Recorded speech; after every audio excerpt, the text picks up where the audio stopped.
Heavy Bag Boxing TV. Y'all make sure you go sub up to my man Heavy Bag Boxing, man. Get your dumb ass in and hit this bag. The Heavy Bag Boxing TV. Y'all just go ahead and subscribe to Heavy Bag Boxing TV. He be the best. And Heavy Bag Boxing. Heavy Bag Boxing TV. Yo, shout out to Heavy Bag Boxing TV. Heavy Bag Boxing TV. Heavy Bag Boxing TV. Heavy Bag Boxing TV. That's my little bro. Stone 412 in the building.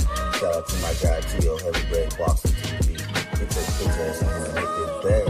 Heavy Bag Boxing, alright? You heard it from me. You heard it here first. Heavy Bags Boxing. Straight out of Norfolk, baby. Let's go. What's up, y'all? Shout out to Heavy Bag Boxing TV. You are tuned in to Heavy Bag Boxing. Get your... Shout out to Heavy Bag Boxing. It's the one and only Blazer Flair. Woo! Yo, what's up? It's your boy Zach, Super Judah, 6-time champion world. I'm giving a big shout out to my home team, Heavy Bag TV. You heard? You like? This is Showtime Sean Porter. You are watching Heavy Bag Boxing.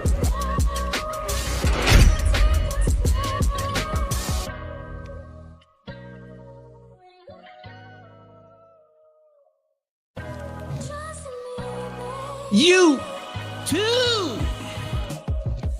Let's get it. Oh man, you two, what happened? What it do? Oh man, it feels good tonight. Shout out to the chat already. What up, Mark? What's popping? What's goody? Oh man, that boy tough. That boy is tough. He's the toughest son of a bitch I ever met. You better bet your sweet ass. What up, YouTube? Big T.O. Heavy Bag TV, man. If you don't get your big goof ass in here and hit the bag. Listen, definitely got to talk about my guy, Keyshawn Davis. First world title, only 12 fights, 8 knockouts, and it looks like it's going down in February, man. And it's going to be interesting too, y'all, because Keyshawn's got a fight in February, which I think that is the Valentine's Day fight, if I'm not mistaken. And Shakur's got a fight in February against Floyd Schofield Jr., Kid Austin. So both fighting in the same month, and it's almost like who is going to get Tank Davis, and will it come down to who looks better, right? Man, shout out Keyshawn. I mean, he's been like, I can remember a time, and it just wasn't that damn long ago, where I felt like Key was receiving a lot of hate. People wasn't paying him no mind, and it's like after this last fight and actually getting to be there that night in the Scope Arena in Norfolk, right off of Brambleton and St. Paul, almost 11,000 fans. It was magical, bro. It was and shout out everybody I seen. I seen about 30 niggas. It's like my whole high school was in there. But it was magical, bro. And to have DB3 on the card, all of his brothers, his sisters had been in a car wreck that evening prior to the fight. But they sing the national anthem. It's all televised on ESPN.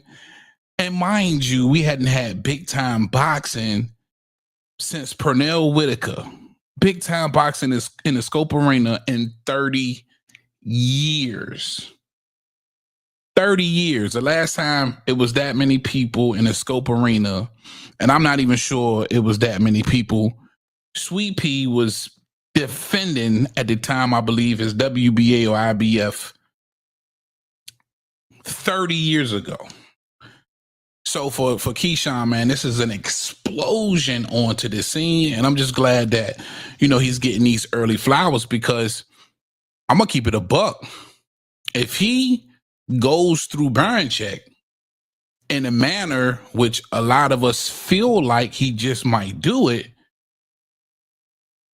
and runs the fade with Tank Davis next for unification at 13 fights. Oh man, bruh. I mean, real quick, let me bring on my guy, man. Shout out my Aussie family who's always riding with me from down under. Let's bring on my guy, Mark Win. What up, Mark? G'day, mate. How you going?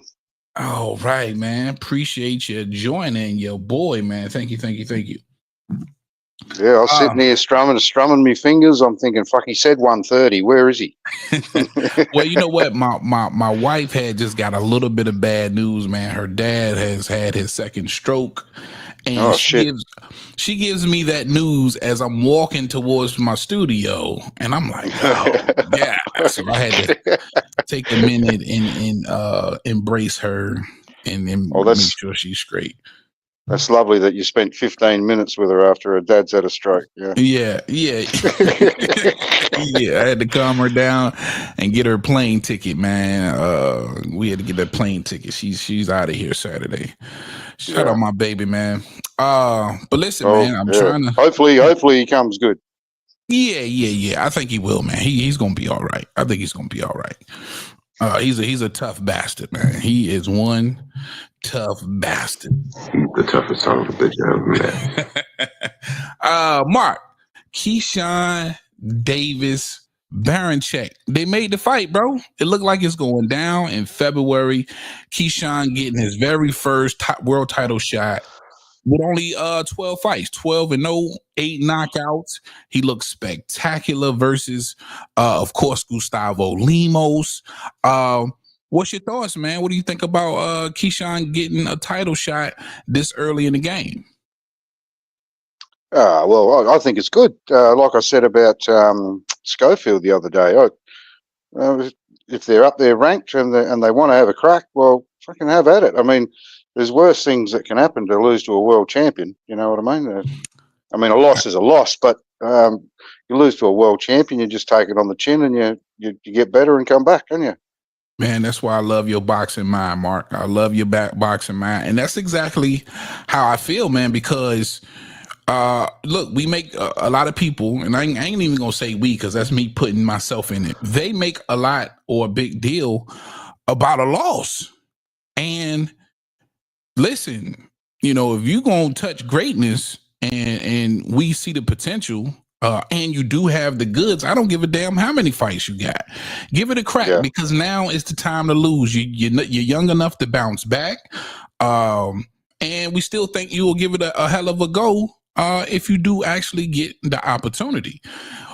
But my concern is nothing but a good experience anyway. It's all gain and experience, even if he does lose. That's exactly right. So now at 12 fights in, you already have championship or world championship experience, right? And that's a win in itself alone for Keyshawn moving forward at only 25 years old. But I'm a little bit concerned, Mark. I got to be completely honest. Because I think people at this point now, especially looking around and listening today on social media and reading comments, and I'm so glad that a lot of people are supporting Keyshawn because I think he truly deserves it. But you can't look past somebody like a Dennis Berinchyk, right? You got one of these Eastern Europeans, that style. This guy's 36 years old. He's been around the block. And they always are formidable opponents, right? If you're not on your A game, this is the type of fighter that will beat you and he will make you look bad, in my opinion. So for me, for Keyshawn, bro, you got to be all the way in. You got to be serious. And you definitely can't look past Berinchyk, man, right? Or what's your thoughts, Mark? Oh, definitely. It's to me. I mean, a loss is a loss, like I said, but it's the way you lose. If he's competitive and goes to the end, it's not that big a deal. But as if you look like Tim Tszyu when in his first fight against a proper real champion, then that's not a good look. Right. He got obliterated, and I still say he was overlooking that bloke, looking past him. Didn't think he was going to be much, and that turned out to be sadly very wrong. You damn right. You damn right. Yeah. But Keyshawn, I've only seen one of Keyshawn's fights, and that was his last one. And I was a bit concerned for him with the size that bloke came in at. He blew weight, and didn't he? Yeah, he went overweight, didn't he? Yeah.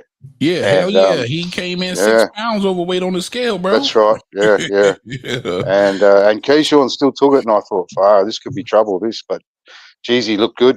He looked really good. I've heard you pumping him up, and I thought, geez, this bloke would want to look pretty good the way Tio's talking about him, and he did. He looked really good. He did, man. He looked tremendous. Second round knockout.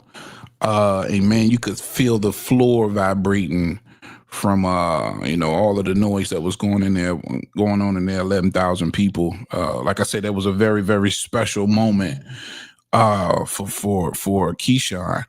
And like you said, to have all his family involved too, like his brothers were fighting, his sisters sung the national anthem, did a great job too. Absolutely. Yeah, that was, and to pack out the stadium. I mean, he's just ticking all the boxes. So hopefully he continues on.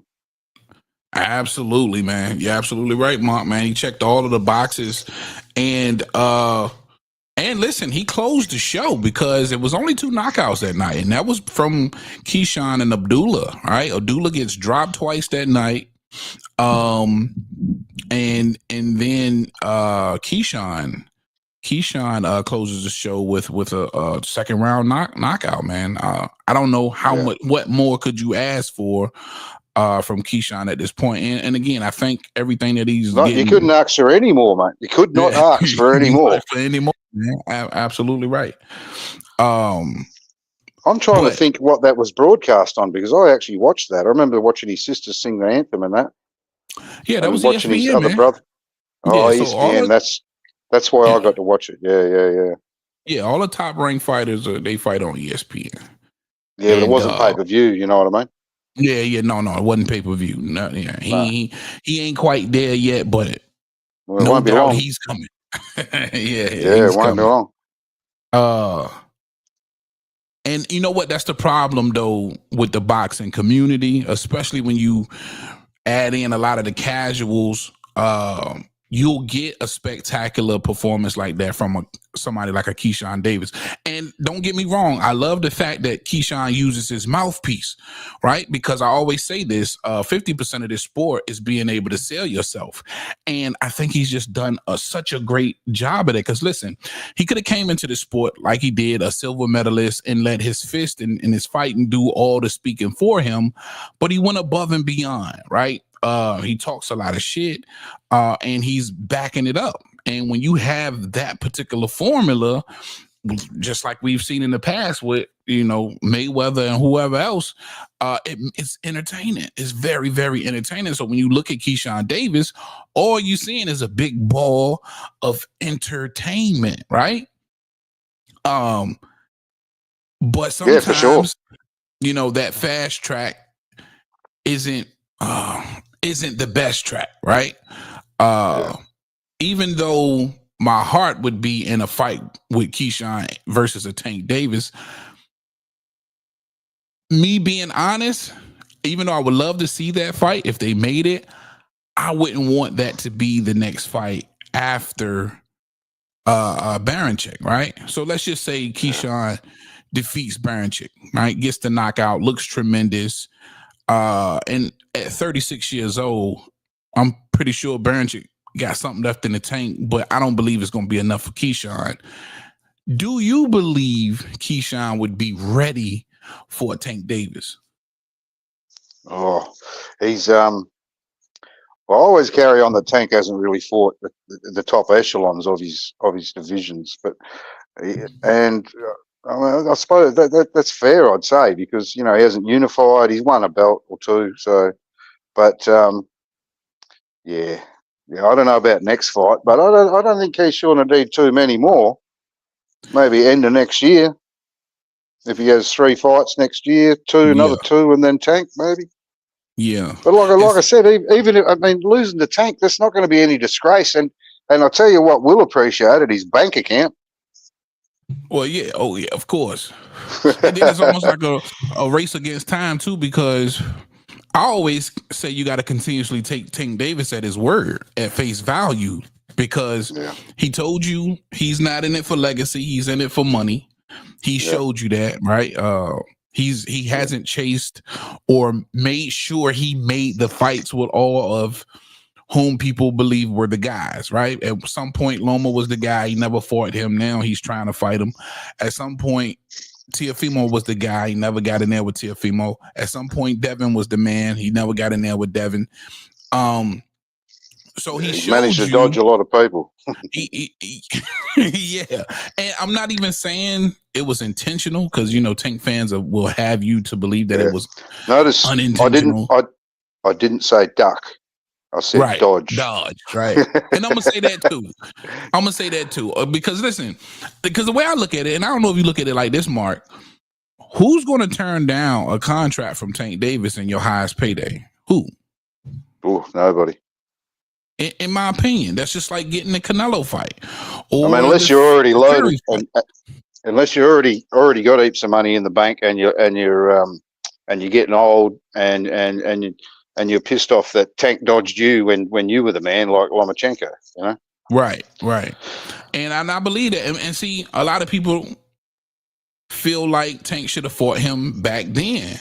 But when you really look at it, how old was Devin Haney when he fought Lomachenko? Right? What was he, like 24, 23, 24? That was only last year, wasn't it? Or earlier this year? Last year. Was it last year? Yeah. Yeah, but because he fought Regis and then he just fought Ryan. So yeah, Loma was 3 fights ago, bro. Yeah. Young fella. Yeah. Then you look at Teofimo Lopez when he fought Loma. He was only 22. Yeah. Right? So these guys took that smoke.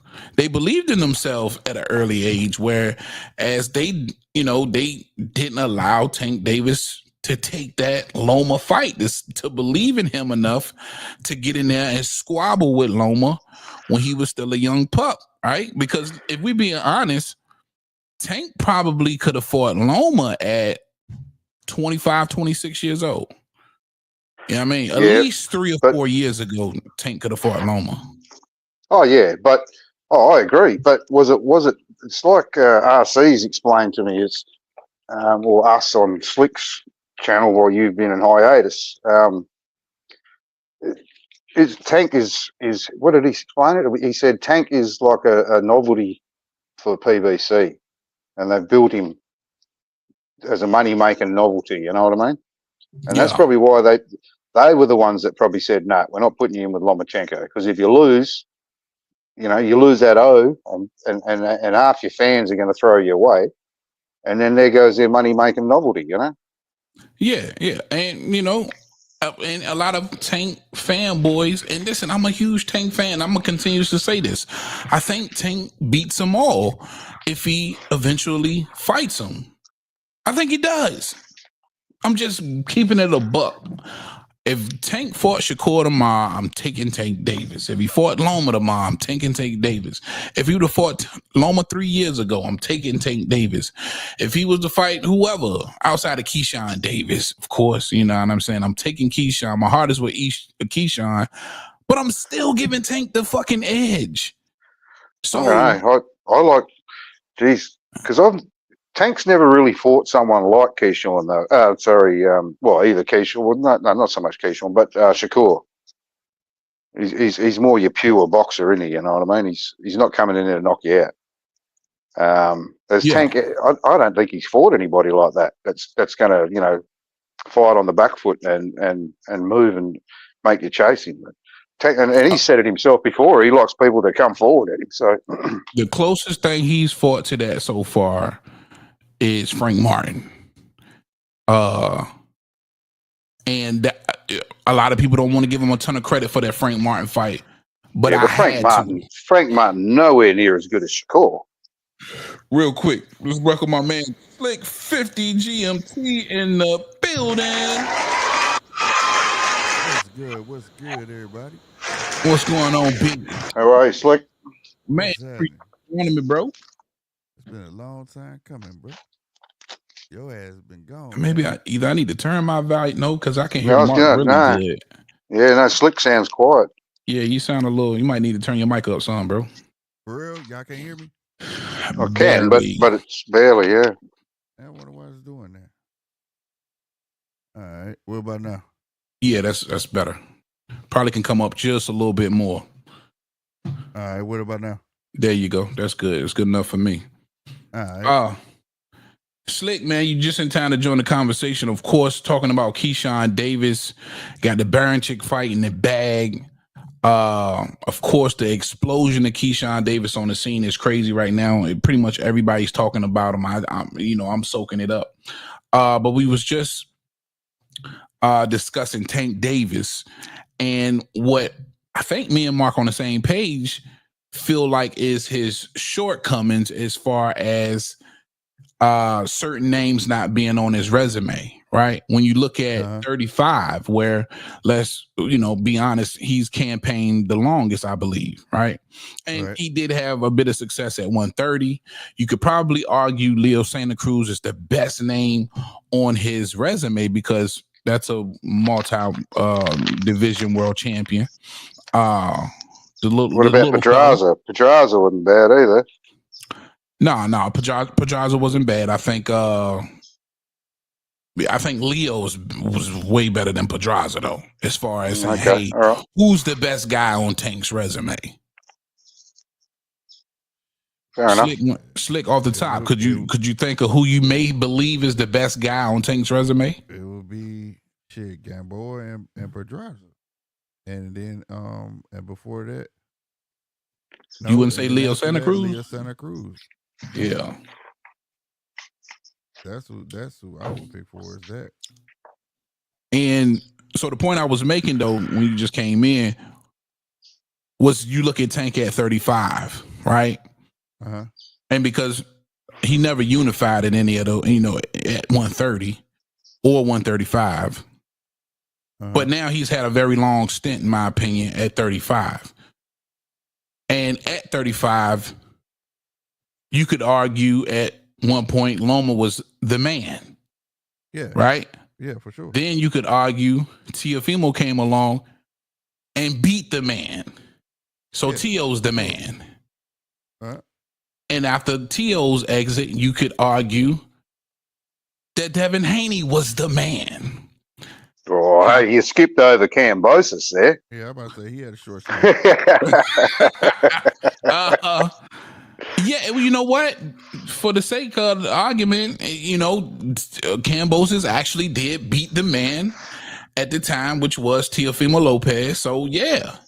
Right. But when you look at it, you say, damn, you mean to tell me Tank Davis ain't fight none of these motherfuckers? Yeah, that's my knock on him. You mean to tell me this dude's been in that same division the entirety of all of these lineals changing hands, and he's never fought none of them? Nah, man, that was the Mayweather plan. Keep him away from him. They felt he wasn't ready for all that yet. That's my guess, but you know me, I say let him fight. You know what I mean? But at the end of the day, I think that's what it was. They didn't think he was ready for that. At least Mayweather didn't. Well, I don't know. I don't think it was a little bit more. And like I said before, sorry. No, I was just telling Slick. I think I turn his volume up just a little bit more. Okay, there go DJ. Yeah, you're still low. I wonder what that's about, man. But you're always out of quite a few boxing things I listen to. Your what we call it volume is always a little bit lower than anybody else's. But I mean, I can still hear you. But yeah. All right. What about now? You want to turn them DBs up? Turn your DBs up. Yeah, it's up. Okay. Is it low still? No, that's better. It's better. It's better. Damn, this is the first time I ever had to turn it up this high. I don't know what's going on. And but I just never said anything before. But go ahead, Mark. You want to finish your thought? I can't remember what it was now. Well, we were talking about Tank never fighting any of these guys.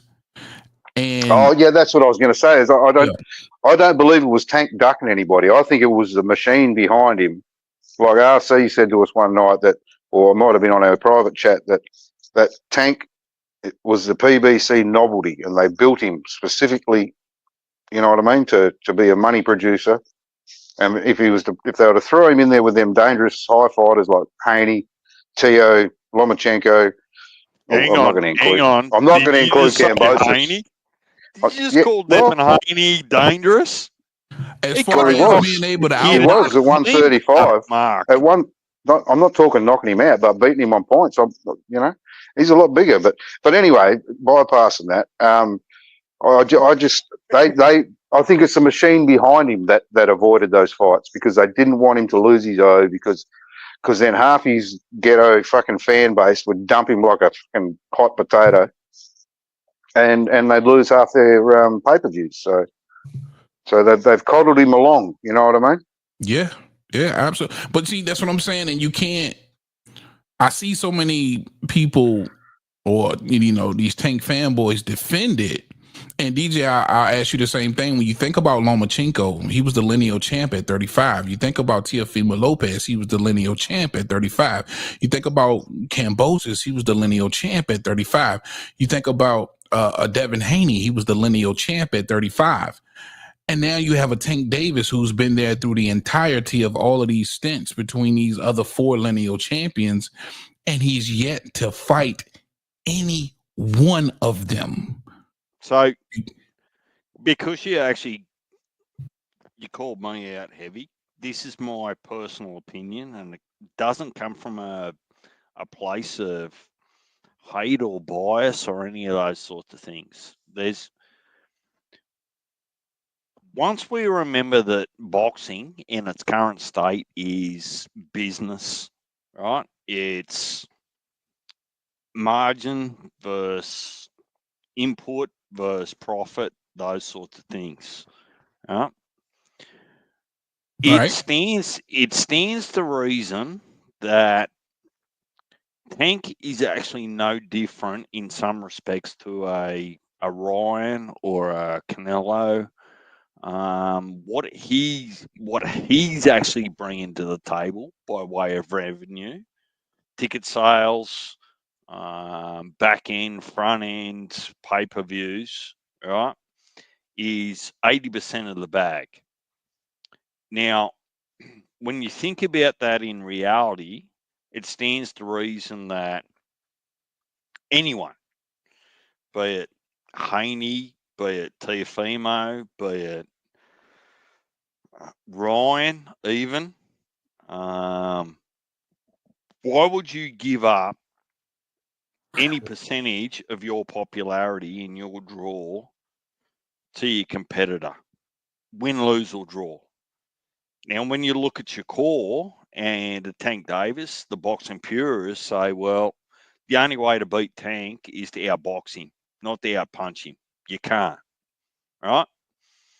You've got to outpoint him.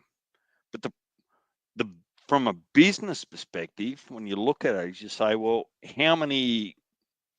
what's the head count that Shakur brings to a Tank fight? He's probably only, it's nothing on Shakur or his skills or his ability, but from a financial point of view, you're only bringing 5 or 10% to that actual purse. So once you get into the negotiations and say, I want 45, 55, 60, 40, right? Yeah. Someone like Tank, no different to Canelo, right? Says, well, hang on a minute. Oh, it's a difference. It's a difference. I can actually probably get the same amount in my bank account if I fight a tomato can. I'm not going to give you my income for free. And DJ, I wholeheartedly understand where you coming from, especially when you breaking down. And I appreciate that perspective. Oh, RC has created a monster in you. And shout out Coco real quick. What up, baby? I see you. Hang on. Don't blame RC. No, dude. No, I'm just saying. You are just as much to blame, Heavy. And you absolutely, you absolutely right. And I'm glad that you see that perspective. Hang on. I went to little school and college with Slick over the last hour on the phone. I got proper schooled. So. No doubt. But see, here's my thing. And with all that aside, of course, like, we understand that he's been manufactured to an extent, but you still have to be in the mix. When you mention cats like Canelo, he still gave us Triple G, right? Once we threw eggs enough and we complained enough, he climbed in the ring with, a real boogeyman, right? Tank has yet to do that. Equivalent of Triple G at 135 right now. He's had them all. Nobody, but they all. I don't like this comparing. I don't like comparing Tank to Canelo. He's done all his heavy lifting in the past. Yeah, Tank man. still hasn't done jack shit. Who's the Triple G at 135? Loma was a Triple G at one point. Tio was a Triple G at one point. Devin was a Triple G at one point. All of that. Cambosis was the Triple G. Cambosis. They were names. Yeah, they won't just the names. They were the lineal champions. Right. They weren't just the names. They were lineal champions in your fucking division. But you got a guy that says he don't care about that. He don't care about belts. He don't care about legacy. He doesn't care about any of them things. You know what I'm saying? Yeah. He just want to get paid. He's the cash man. Absolutely. And with that in consideration as well. But you look at the other four guys, and here's the point that I'm making. Out of those four names, who did Tio fight? Tio fought Loma. Loma fought Tio. Loma fought Devin. Devin fought Loma. Right? They all fought fucking Cambosis. Right. It was a mix up there somewhere. And who's yet to fight any of them or had fought any of them?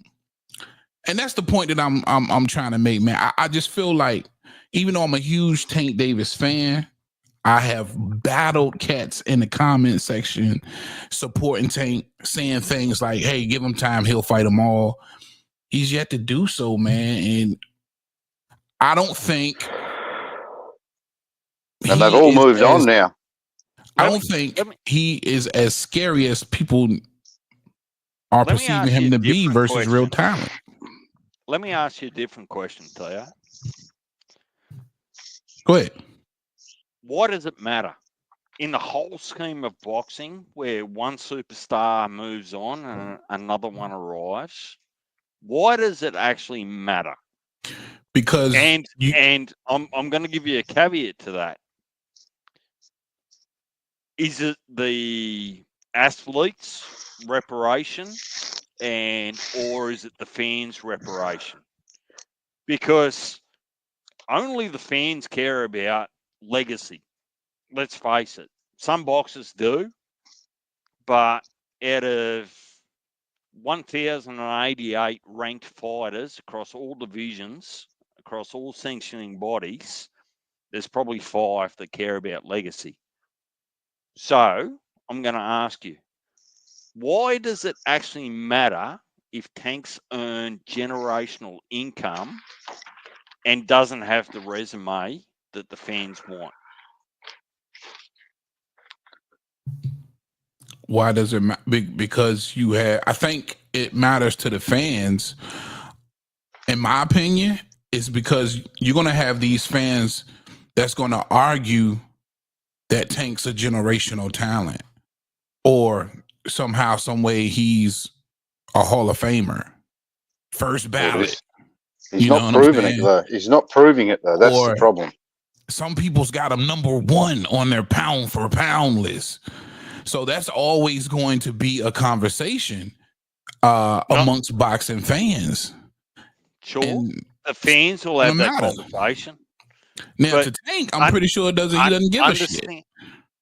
No.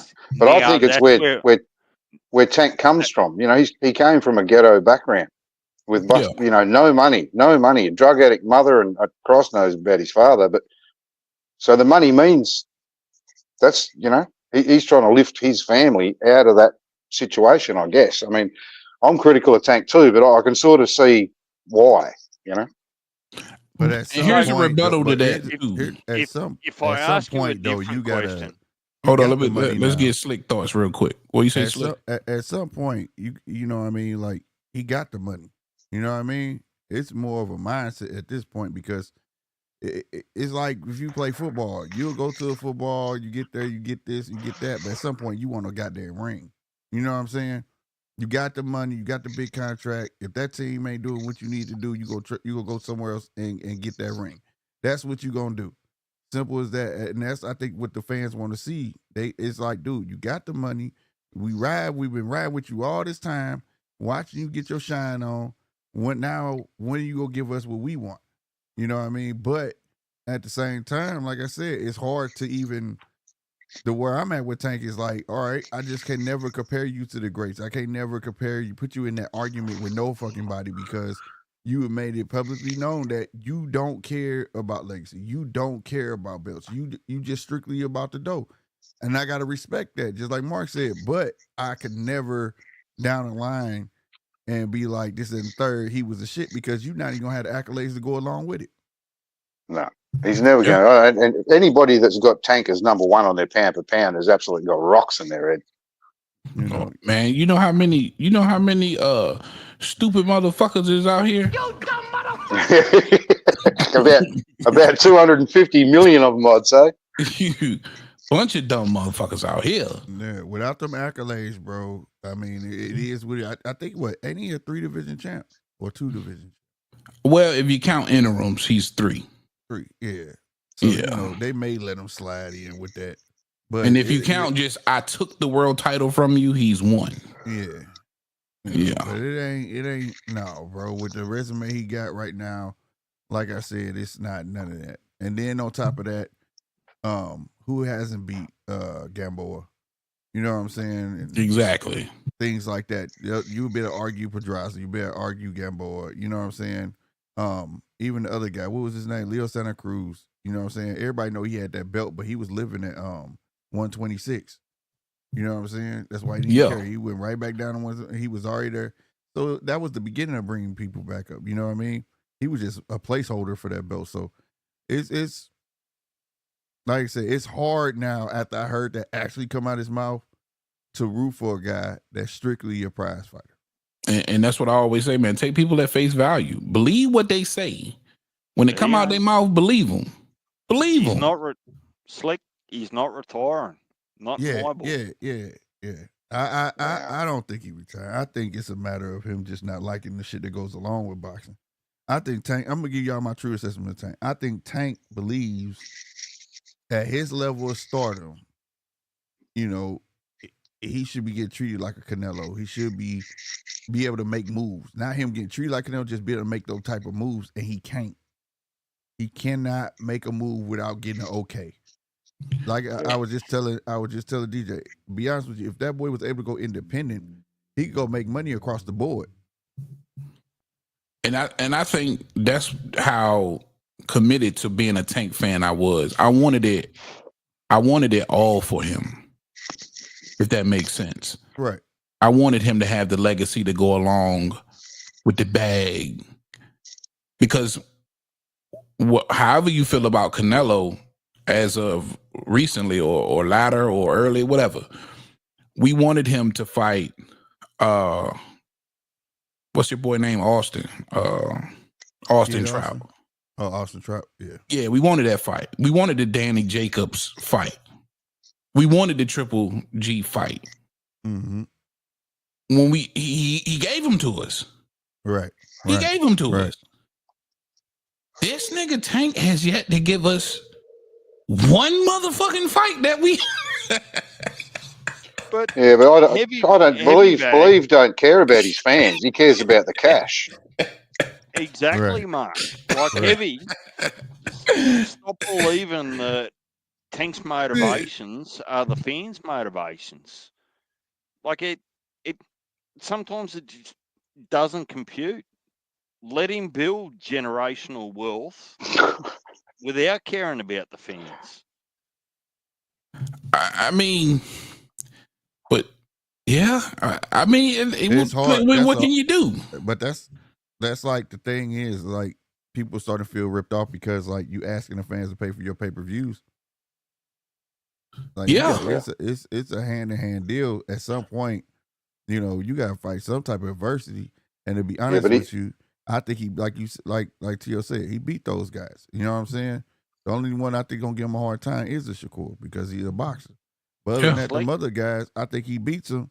But at least you'll be giving us something that we may think would give you resistance. We not even getting that. Like you said, DJ. We go into a Tank fight. It's not who's gonna beat him. It's a matter of when Tank gonna knock him out. That's the missing link here. You weren't forced to buy a pay-per-view. You chose to pay for it. Right. You chose to pay. No. I didn't say that we had to buy it. I'm saying that he wants us to buy it. Yeah. He wants us to buy it. You get what I'm saying? So, like, give us that reason to buy it. It's getting kind of played now, these 130 guys, you know, and things like that. You know what I mean? And here's another thing. Tank would have been making the same money. Because think about it. You fight fucking Hector Garcia. You could have fought somebody else other than Hector Garcia, one of those guys. You're fighting Lamont Roach. Who else did he fight? And at the time, people didn't know Pitbull was Pitbull. So you know what I mean? Well, he was the last. Well, to be fair on that fight, he was a step in for Rolly. You fought Rolly. Yeah. You know what I'm saying? Man, I don't know, man. I get a little frustrated because, again, I was invested and I wanted him to have it all. And when I see these names on the resume, I'm just like, damn. You know what I mean? I see in the comments there, Boxing Kangaroos put that Canelo's cherry picking, and I agree, he is cherry picking now. But he's already fought the big fights in the past. He's been cherry picking a while, to be fair, man. Yeah. But Tank's been cherry picking the whole bloody time. Yeah. Well, you know what I mean? And he keeps doing it. He keeps doing it because these people keep turning up to his fights and they keep paying for pay-per-views. So why would you change? Like, all I'm saying is this. It looks that way because it's not aging well. Okay, so like in the beginning, Leo Santa Cruz was not a cherry pick, right? At that time in his career, that was perfect, right? He was a tall, still rangy fighter. I give him that. You move on from that. He had a couple touches like, okay, you had Pedraza, Gamboa, things like that. Okay, cool. Now, when are we gonna move on from that? After that, what's left after that? And that's the thing. That's three names. Three names out of 30-odd fights. Right, but that's what I'm saying. So you keep going on after that, you get to a stagnant point. Now I'm gonna keep fighting 130-pounders, guys I know I can whoop. In a Rolly, like, come on, man. Rolly had no business being in that fight. And we know now it's starting to look like cherry picks. Now, let's say if he had let's say when he got to Rolly, he started fighting names that we wanted. We would never be talking about Leo Santa Cruz a cherry pick. We would never say Rolly was a cherry pick. Because you know why? We wouldn't care. Because he took the necessary step up. You get what I mean? But it's because he's not taking the necessary step up. Now everything's starting to look validated as a cherry pick, and it look like this is just the road they want you on. In the words of RC, he's a novelty. You know what I'm saying? He was built to give the fans straight knockouts. They're picking people that he can knock out because that's what put people in the seats, and that's what people want to see. Yeah, exactly. And I can dig that perspective. I'm gonna give y'all something to think about as well too. Let me ask you this, Slick, the whole panel. Mm-hmm. You believe Pedraza a future Hall of Famer? Who, Pedraza? Yeah. No. Of course not. No. Never been a lineal champion, never unified. No. What about Gamboa? No.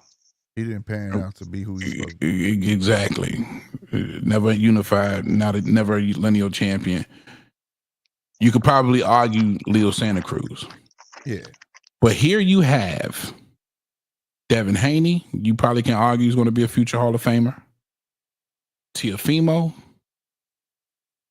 and Lomachenko. Kambosos. Fuck no. He was lineal. He was lineal. Undisputed. And not undisputed. Unified. Unified, right? I was about to say he could arguably be the luckiest man to ever put on a pair of boxing gloves. There's a dude. He's the cat that won the lottery, boy.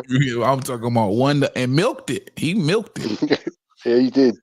But to have those arguably future Hall of Famers in the same division, all of them chilling. It's remarkable. None of those fights get made. It's remarkable, bro. Heavy, you're trying to elevate Tank's resume, and you don't need to. I ain't trying to elevate it. I'm trying to expose it. No, well, you can expose it. You can elevate it. You can justify it. You can do whatever word that you want to pick it. Bottom line is you found an individual in amongst the boxing ranks that doesn't actually feel the need to fight for legacy, like a Bud, like a Canelo, like anyone else, right?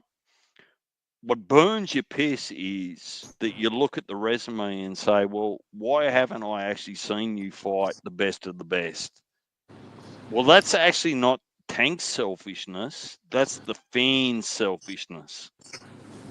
I want to see this. I think it's it's the machine. It's the machine behind Tank. That's who's created that. That's who's caused that. Yeah, they built it. And he's a prize fighter. Plain and simple. He's a prize fighter, but everybody, you expect every boxer, like you in it, you work your way up through these rankings, and through the amateurs, you become pro. You know what I'm saying? You earning your shots, and it's like, for what? At some point, because like I said, he ain't just now getting money. Tank been getting money for a long time now. Real quick, shout out my girl Coco in the chat. She said these dudes have a crush on Tank, in my opinion. No, man. God, there you go. Go ahead, finish your thoughts, Slick. But it's like I say, you work your way up, and then you get your shot, you do it, and then boom, it's nothing. Like it when you look at boxing, like I say, that's sports. You look for the accolades. Do you watch a football team not to hope that they get a championship? I mean, that's, you know what I mean? Like, that's how I look at it. Like, it's the same thing with my favorite boxer. I want them to be, you follow a boxer, you want them to be great. If he's your favorite boxer, you want him to be able to have them bragging rights as a fan. I mean, and that's how I look at it. I mean, but again, it took Tank off the table for me. If anybody try to say Tank is this, and that, third compared to anybody else, I don't want to hear it, because he's not for that. You know what I'm saying? And the crazy part about it, like T.O. said, these guys, the guys that he named, aren't too far ahead of him. He still can get to him and beat him. And I also think, I will say this, now maybe promotions played a part in it, why he never could get them fights, or maybe he did want them fights and they picked this fights, or however it went. No matter what, he's the quarterback of that team. The quarterback gets all the blame. So you got to speak up. You know what I'm saying? Facts. Then you not speaking up, telling the fans, except, but you can't. Oh, this and the third. You can't sit here and tell me somebody ain't approached Tank and say, "Look, man, you the boss, right? You know you really like call the shots, right? Like, right. It's their job to get you the fights that you looking for. They can only advise you on who you want to fight at some point, is what I'm saying. After the building was done, because Tank has been established for years now. After the building was done, it's hard for me to believe that he didn't know the power that he held. It's impossible. Shout out my guy Mike Saunders in the chat. He said, "I'm late to the chat, but this Canelo praise him without any context as a response." Listen, I was just giving names that we actually did. It was a point in time I was like, yo, I remember Canelo's got to fight Austin Trout, right? Well, we asked for that fight. Because Austin Trout just beat his brother up. Remember? Yeah, hell yeah. And it was bad blood there. Yeah. We asked for Danny Jacobs. I don't know. I know I did. Yeah. I asked for the Miracle Man. Yeah. Danny was big as hell. That wasn't a bad fight at all. We asked for Triple G. Whatever kind of context you want to add to it, the context really don't matter because we still asked for it and wanted to see those fights at the end of the day. And I don't care how old Triple G was at the time, even though I know age had something to do with it. He still was undefeated at the time and knocking niggas the fuck out. And I think the context. Can you answer? Can you answer? Salute, fellas. What's happening? Heavy. Salute, Kangaroo. Can you tell me? Can you name me? Like people, they're quick to categorize fighters as all-time greats. Can you tell me another Mexican all-time great that avoided the best fighter in his respective division? No, I can't. No, hell no. Mexican motherfuckers fight everybody. Yeah, no, exactly. It's blasphemous. Like the guy wants 200 million to fight David Benavidez. Like, and everything he says, the guy's a walking contradiction. First he says, I won't fight Mexicans. Then he fights Jaime Munguia. Then he says, Benavidez only brings 25 pounds to the fight. What did Belanga weigh in at? An extra 25 pounds. Like, he's a walking contradiction, this guy. I'm over this nut hugging of these fighters, man. Now this Canelo we getting now, ever since he lost to Bivol, and before then too, he's moving strategic. He's been moving strategic. But we were only talking about Canelo because people keep comparing Tank to Canelo. Yeah, I brought to up me, Canelo's done a lot more than fucking Tank has. Hell of a lot more. They just and I only bring up Canelo to prove the point. And for Mike's orders, that's the context. Right. And just to prove that Canelo at least fought some people that we asked him to fight. You got to think about it. When you think about it, nobody asked for Rolly Romero versus Tank. Nobody asked for Hector Garcia versus Tank. Right? Nobody asked for Lamont Roach. I shouldn't be having... it's a whole fucking list. Nobody asked him to fight Ryan looking like a fucking skeleton either. I don't think Frank Martin did anything either to be praised. Nobody asked Frank Martin. Exactly. We've been asking for the same motherfuckers for Tank Davis for the last 5 fucking years, man, and he ain't fought none of them. Let's keep it all the way funky. And if he keeps mucking around, Shakur going to move up to 140 as well. So, that's what he wants. He doesn't want to fight any top 5 guys. I've been that's right. For years. Hey, Heavy, you hit the nail on the head. I'm hoping he fights Shakur though. That's what I'm hoping. That won't happen. Come on. I don't think that fight ever. We've been asking Tank to fight the same motherfuckers for 5 years. Big facts. I think he'll fight Keyshawn before he fights fucking Shakur. He will, because, and this is my dog. Y'all know I'm from Norfolk. Keyshawn from Norfolk. I love him to death. But he the low-hanging fruit. Let's keep it real. Is Keyshawn Davis not the low-hanging fruit? Yeah, in this scenario? He did teeny bopper. Experience one out of the two. Yeah, of course. 12 fights in, 13 fights in. I wouldn't say it would be an easier fight, but he would probably beat Keyshawn right now. I would give Tank, even though if that fight happened tomorrow, I'm rolling with Keyshawn, but I'm giving Tank the edge. I'm gonna keep it real. I'm a realist. Yeah, that Tank. Tank's ring IQ is crazy right now. I don't know. Yeah. Oh shit! I think DJ in it. He must want to hear that motherfucking money drop. Money. And you get the dance, DJ. Just enough for the city. I'm with the big 50 Australian dollars. Thank you. You're far too kind. I think that's about $2 in the States. Yeah. Aussie pesos. Thank you, brother. I truly appreciate you, DJ, man. Thank you so much, man. I love you to life. But yeah, man, if we keeping it all the way real, I gotta give Tank the edge because of the championship experience that he does have, even though it's been a while since he's actually, fought whom we all think are formidable, incredible champions. He's 30 fights in. He's 30 years old. He's been under the bright lights 100 times now. So to pick Keyshawn moving forward, it just feels like it would be a Tank move. Or am I tripping? No, it would. Yeah, it just feels like it would be a Tank move to not take Shakur and to take Keyshawn. But I think February is going to be important, guys, and I definitely want to know y'all's thoughts. I believe it's just going to come down to who looks better. Both have a fight in February. Of course, Shakur Stevenson versus Floyd Schofield and Berinchyk, the first world title shot Keyshawn's getting. I think it depends on how they both look in that fight that could potentially determine who Tank Davis fights, right? But we know it ain't going to be Hey, who Heavy, looks I'll better. tell you one thing. If Keyshawn looks really good against Berinchyk, Tank won't want anything to do with that fight. That's why I just said it ain't going to be who look better.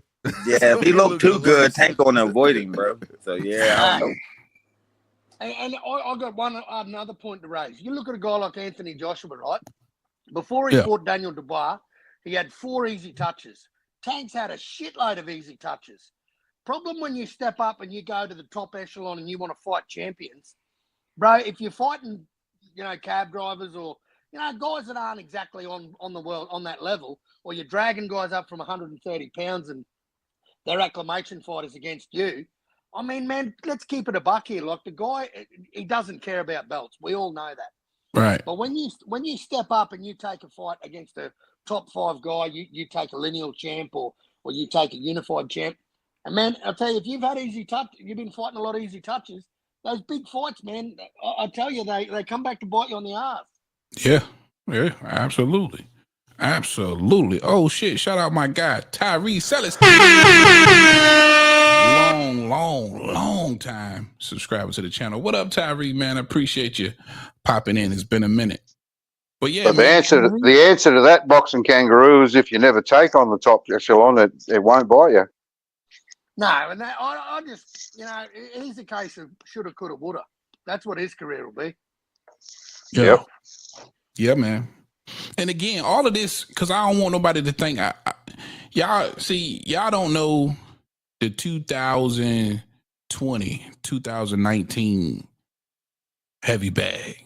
You understand? Where I was like, yo, Tank's the guy. Tank is the fucking Messiah. And after, it's 5 years later, bro. You know what I mean? It's 5 years later, and you can only fight on for so long. For sure. We ain't got one Tank super fight yet. Not one. How is he the face? That's what I keep saying. People keep saying Tank's the face. How? Nigga, we got 0 super fight. Closest thing to a super fight was Ryan Garcia, and that wasn't for a belt.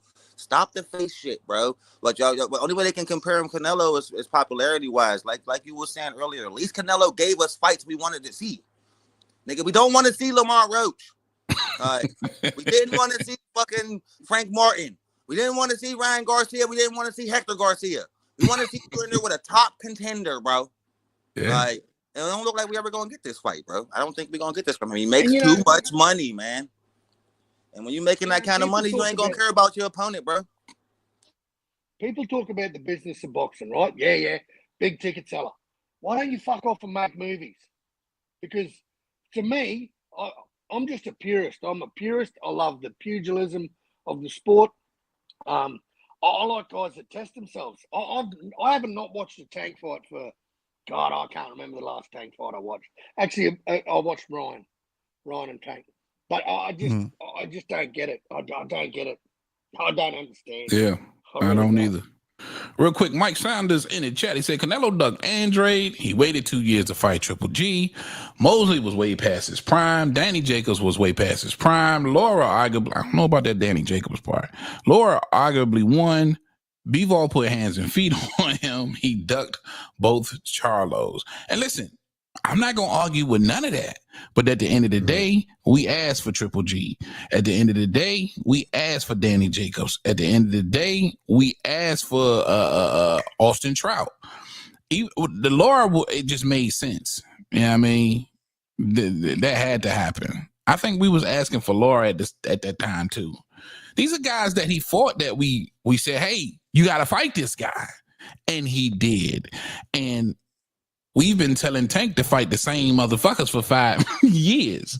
Swear to God. He's not fought any of them. Fought none of them. Can't compare it, bro. As much as y'all want to try to downplay Canelo and upgrade Tank, nigga, he's got a way better resume than Gervonta Davis. I'm not gonna stop that shit, bro. I don't know why y'all keep. I don't know why Tank fans keep trying to do that, bro. Hey, Mike, I completely agree with you. He got a cherry pick all the way to the face of boxing. I have never seen that before. He literally cherry picked his way to the face. I don't get that. You ain't had one tough task on that path. It makes no sense to me, bro. And I'll never stand 10 toes down for a nigga that never fight nobody, bro. I don't care how popular you is. It's like you, T.O. 2018, Tank was that guy. 5 years, this nigga ain't fight nobody. All right, enough's enough. That's all, man. But I gotta throw in the towel. With what Mike's saying, you could say the same thing for Mayweather. Well, you know what I mean? Mayweather got but some of say the same thing. He fought the best of the best. No, but I'm saying he aged. But he's saying that you know, Canelo fought such and such. He was getting old. Mayweather was doing the same thing. But the only one he didn't do that to. Oh fucking hell! My memory's not real flash, but Mayweather was older than all the motherfuckers. Mayweather was older than everybody. The last 5 years of his career. You can't age nobody out if you're older. No, not all of them. Yeah, not all of them. But and he fought Canelo. He got Canelo early, which was a good move. Yeah, I don't know. But most boxers are doing to a certain degree what Canelo's doing. You know, strategically picking when you fight people is what I mean. You know what I mean? Yeah. Unless you're the only ones that the only one that comes to my mind that's not doing that and is just a kamikaze was Tim Tszyu, and look what happened. Yeah. Great example. That's a fucking great example. Yeah, he was trying to fight everybody a little too soon. He needed a couple.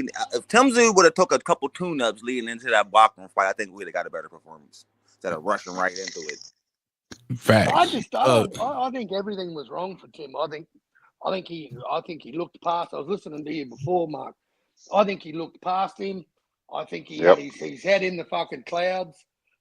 He thought his shit didn't stink. And guess what? It stinks just like yours and mine does. And he just got brought way back down to earth. He thought he was invincible. That's what it was. And so did I. I fed into that. Right past Bachram and right at Crawford. I think he realized. If you ask Punch, I fed right into that fucking. He's invincible. I thought he was going to beat the world. Well, Mark, you know, we all do that with our favorites, bro. Because I like that with Roy Jones Jr., bro. Like everybody got their one fighter that they just follow to the core and they ain't trying to hear shit, bro. That's how boxing is. That's the fun thing about it, though. I was riding high, man. I thought Tim was a machine, bro. I thought he was a fucking machine. But that's a great question. Shout out my guy Mike Saunders, and one for the panel as well. Tank is fighting Roach, then Garcia rematch, then Inoue, guaranteed. Real quick, Tank says he hopes to fight 3 times next year, then he retires. Who do you believe will be those 3 fights? Punch, I'll start with you. Yeah, I definitely that Ryan Garcia fight is building. I think we're gonna get that again, but not next. I think we're gonna get you know what, bro? I'm gonna play the villain here. I think we're gonna get Haney. I think that the left hands open the eye for Tank. I think we're gonna get Keyshawn. You know, I think that's gonna be that he said his name. That raised the eyebrow. When the last time we seen Tank do that? So Keyshawn is getting under his skin. And the third fight, I don't know, man. I'm gonna speculate. I ain't gonna say Inoue, you know what I mean, because they trying to build the hype for the Inoue fight, but I think Tank's too big for him. So I'm gonna say Teofimo Lopez. We already know Roach won up. So you got Ryan, Haney, Lopez. Yep. If he went out with those 3, that's tough. I like it. That's tough. Yeah. Who you got, Mark? Well, I certainly hope it's not going to be those 3 that. Well, Roach is obviously going to happen. I don't want to see Garcia again. And in a way, that's just dragging another dude up. That's bullshit. I don't want to see that. Well, it's obviously going to be Roach. Then I'd like to see, I don't know, maybe either Keyshawn or Shakur, but I don't think he's going to fight Shakur. I think he'll fight Keyshawn before Shakur. And then his last one will maybe be the big cash out with Ryan Garcia at 140, maybe, to show that he has got a little semblance of a fucking ball bag. 3 more fights after Roach, Mark. No, 2. Roach and then Keyshawn. Only fighting 3 times in 2025. He said, "I'm only fighting 3 times." Yeah, you know, Roach, that's what I said. It'd be Roach. This shit ain't taking place till next year. That's right. Yeah, Roach, then Keyshawn, and then another big money grab with Ryan Garcia. That'll be it, I think. Well, I think Haney or Garcia could be big fights just because the build-ups was crazy for both of those. That even pisses me off even more, because you mean to tell me we may only get to see Tank Davis, if this motherfucker serious, 3 more times, and one of those fights is going to be fucking Lamont Roach? Yeah. Yeah, bro. No, I'm just saying, really think about it. We may only get to see Tank 3 more times, and one of them is against Lamont fucking Roach, bro, who just fought on fucking Pro Box TV in front of 800 people. I mean, it's similar to Andre Berto being Floyd's last opponent. Same shit. Well, he owed him that though, bro. He owed him one, man. And then Floyd gave us 50 fucking fights. Yeah. Floyd gave us 50 fights, bro. And we got Pacquiao before that, so that's true. Hell, Lamont Roach gonna be one of the last motherfuckers. Like, you done put in all kind of work, and this is one you deserve. Well, one thing I will say about this Lamont Roach that is interesting, that it's a rivalry fight. Man, that shit ain't, man. And bro, I told you, this is the most unfocused I've seen Gervonta, bro. He got a lot of personal shit going on right now. He ain't got to be focused to fight Lamont Roach. Like other than Santa Cruz, man, I ain't gonna lie. Roach is the only other one that made me look at him like with the possibility of winning. Seriously. Just because of the rivalry thing, bro. Just because of the amateur background, bro. He ain't never fought nobody like that yet. Has he? Has he ever fought anybody who he had an amateur beef with like this? No. Don't fucking matter. Listen to me. I'm not saying it ups the quality of opponent, bro, but that makes the fight a little bit interesting. Yeah, hell no. He gonna kill that boy. What them niggas saying coming to America? Slick, who you got? Who you got, Slick? I'm gonna be honest with you. I think it's gonna end up being. He made it clear he want that Garcia fight again. He even said he'll fight him at 40. Who? Right. Who? Tank. Tank said that he'll fight Garcia at 40. Okay, that's a dangerous fight for Tank. And then I think the last one gonna be Shakur. You think the last one will be who? The last one gonna be Shakur. You still can't hear me? I can barely. Man, maybe I need to turn my mic. I probably need to go out or something, come back in because my stuff is. No, I can hear you fine. I can hear you fine, Slick. All right, I hear you, but now I just turned my headphones up. But yeah, I think the last one Shakur, man. That's his biggest fight. That's the one everybody clamoring for, but it's also gonna be his toughest fight. I'm not gonna take that fight unless it's gonna be my last fight. Yeah. So I mean, but anyway. Well, who'd you say last, Slick? Shakur. Yeah. Oh well, see, and that'll be if it's his last fight, it'll be the first one I'll give him any praise for. And the only it'll reason be a super I'm fight saying for sure. The only reason I'm saying that, I'm just looking at the landscape. He fought Frank Martin. Frank Martin wasn't nobody, but he was a boxer and he was a southpaw. Now he's finna fight Lamont Roach. He's a boxer and he's a southpaw, and they both had a little bit of feet. And if you looked at the Frank Martin fight, you know what I'm saying, he was working on his feet itself, keeping the high guard and making a move where he wants them to move. He's never done that in no other fight. So that's what makes me think that he got Shakur on his mind. Wouldn't it make more sense to fight Keyshawn and then Shakur then? Because Keyshawn a little bit, you know. Yeah, but I mean, why fight Keyshawn? I mean, for what reason? Yeah, I know. Risk? Garcia would be a bigger money fight for sure, but if he wants to beat Shakur, Keyshawn got heavier hands than Shakur. Yeah. Yeah, oh, for sure. Yeah. Boxing Kangaroo, did you give us your? No, I've been waiting here patiently. I don't know why you fucking guys think he's going to fight a champion. I do not know why. All right, here's his list. He's going to fight. He's going to fight Roach. He's going to probably have a rematch with Rolly Romero, and he's going to end his career fighting Ryan Garcia, and that's it. I can see the last fight being Ryan. I ain't gonna stunt, bro. Did you say Rolly Romero? Oh, yeah, he said that shit. Did he say Rolly? Killer. Yep. The Dolphin Whisperer. The fucking window licker. Kangaroo, you got one more time in you.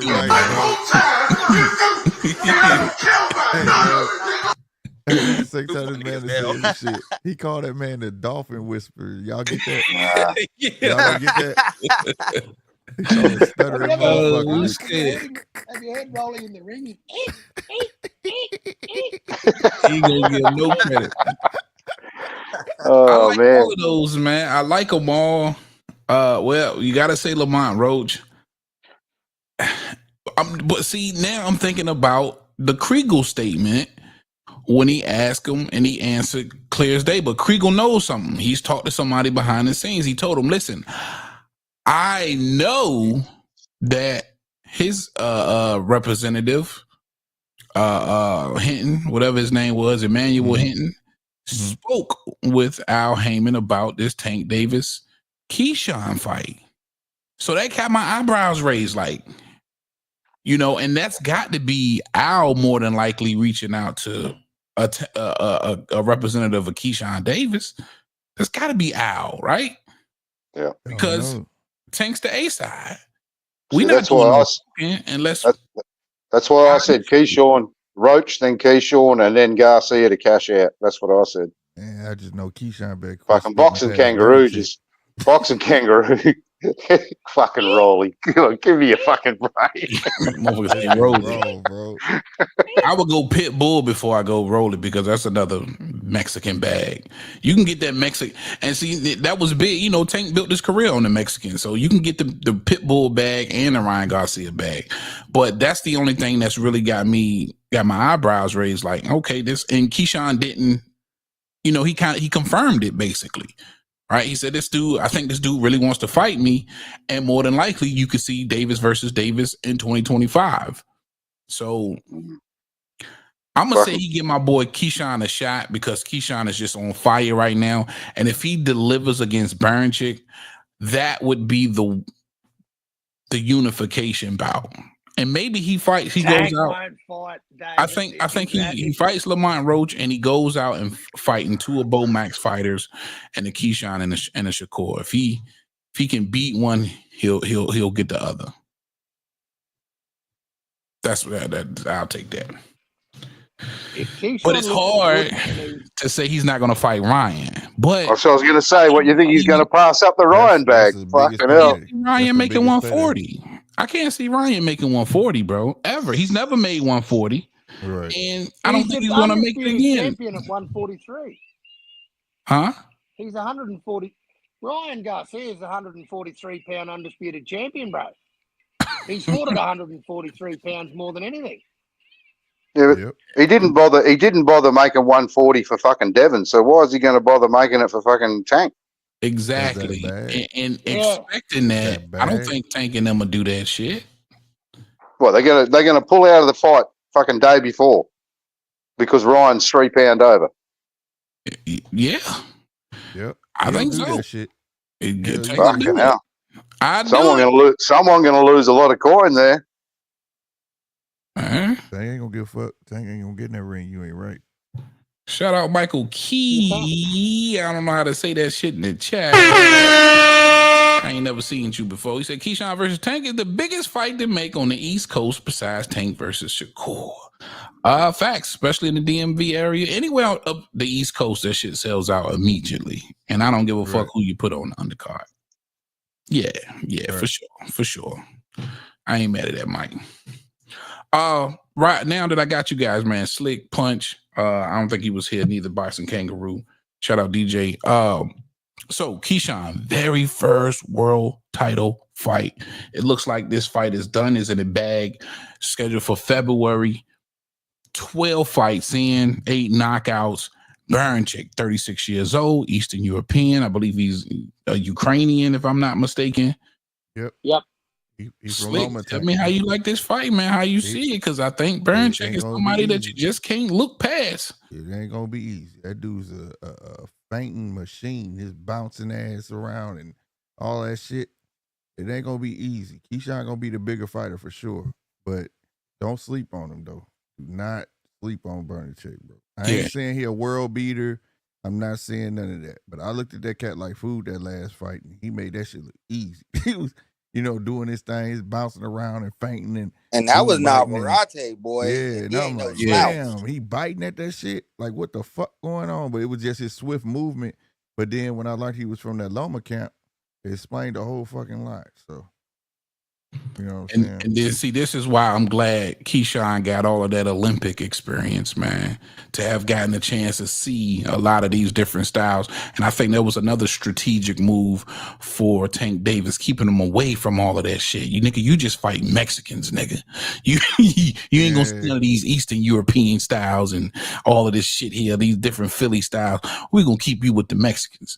But yeah, you absolutely right, Slick. Punch. Berinchyk, standing a chance versus Keyshawn, or does he get in there and walk right through him? This is what I'll say about Berinchyk, man. Like, and his style is super similar to that fainting and shit. The way he was moving, that was real similar to what Paro was doing on Saturday, bro. And I think that's a confusing ass style at first. You know what I mean? So if that confuses Keyshawn the way Paro was confusing Hitchinson, it could be a tough fight. You know what I mean? But from what I've seen from Berinchyk and from what I see how flat-footed Navarrete is, I think Keyshawn will knock Berinchyk out by the 9th round. I can dig it.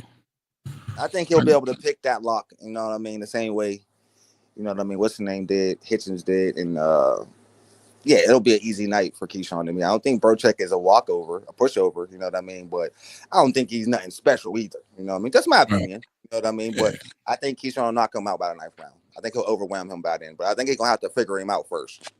You most definitely going to have to figure his ass out. Yeah. The Kangaroo. I think you like that fight? What you see? Yeah, look, I think Berinchyk, I'm not taking anything away from that guy. He is a pure boxer. He's not a big knockout artist, but the guy can move. And the way he fought Navarrete and how that was given a split decision is fucking beyond me. I'm kind of like how Paro got the 9-3 count from one of them judges. I think Berinchyk absolutely schooled Navarrete. It gave him a good old boxing lesson. I think Keyshawn's a bit green. I have been following Keyshawn since the Olympics because we actually had a bronze medalist in the lightweight division, Harry Garside, who fought those guys too. So I was following those guys, from the minute they turned pro, all of them, Andy Cruz, Keyshawn Davis and Harry Garside. Keyshawn Davis is by far the standout of all three of those guys. I think he's a good fighter, but I just think this Ukrainian's gonna box and move, man, and use a bit of footwork. And yeah, I think he wins. I think he wins a unanimous decision. You think who wins? Berinchyk. Okay, you got Berinchyk. All right, the upset. Because I really think Tio loving that. yeah, for sure. I like it. Kangaroo. He that's his prediction. He's standing by it. And I think he probably is going to be he's the champ, but I think he's going to be the champ for the first time that I can remember coming into this fight. More than likely an underdog, and it's going to be for a reason. At 36 years old, I just think Keyshawn's too strong, too big, too fast. What worries me though is the gas tank, right? If it does get to those championship rounds, I've yet to see Keyshawn late in the fight, pull out one of those crazy knockouts or still holding that kind of pop. You know what I mean? That's what worries me more than anything, because Berinchyk could be durable by the end of this fight. I wouldn't be surprised. I'm not picking it. I'm not predicting it to go that far. I think he gets him out of there between the 6th and the 8th. But if it does, that would be maybe, in my opinion, an advantage for Berinchyk. But shit, man, I got Keyshawn all day, of course. Going to be a world champion with 13 fights. See that? Berinchyk got that gas tank though. Yeah, he got the energy. Did not waver, not one round, bro. Yeah.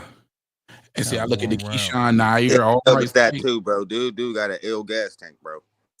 I look at the Modano fight, even the Can You Dig It Yidget fight. That gas tank looked a little. Yeah, bro. You know what I'm saying? Because Keyshawn a big kid. Can I tell you one thing? One thing as a white Australian male, we've had a lot of trouble fighting that slick style, that slick American style. But I can tell you what, when you throw a Ukrainian in there, just throw that theory out the window. Yeah. Because one thing those Ukrainians can do, man, is box and move. Those motherfuckers can all move, bro. They pride themselves on their feet.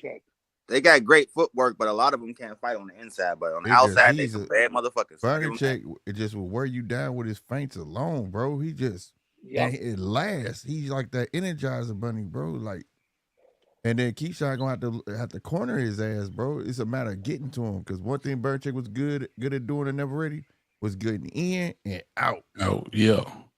Can he dodge that right hand all night? I don't know, bro. And those uppercuts. He can do it. Take a little more than that. Navarreto's known for those wild uppercuts, bro. Look, that's what he stopped Valdez with. Those uppercuts. That's what he stopped Liam Wilson with.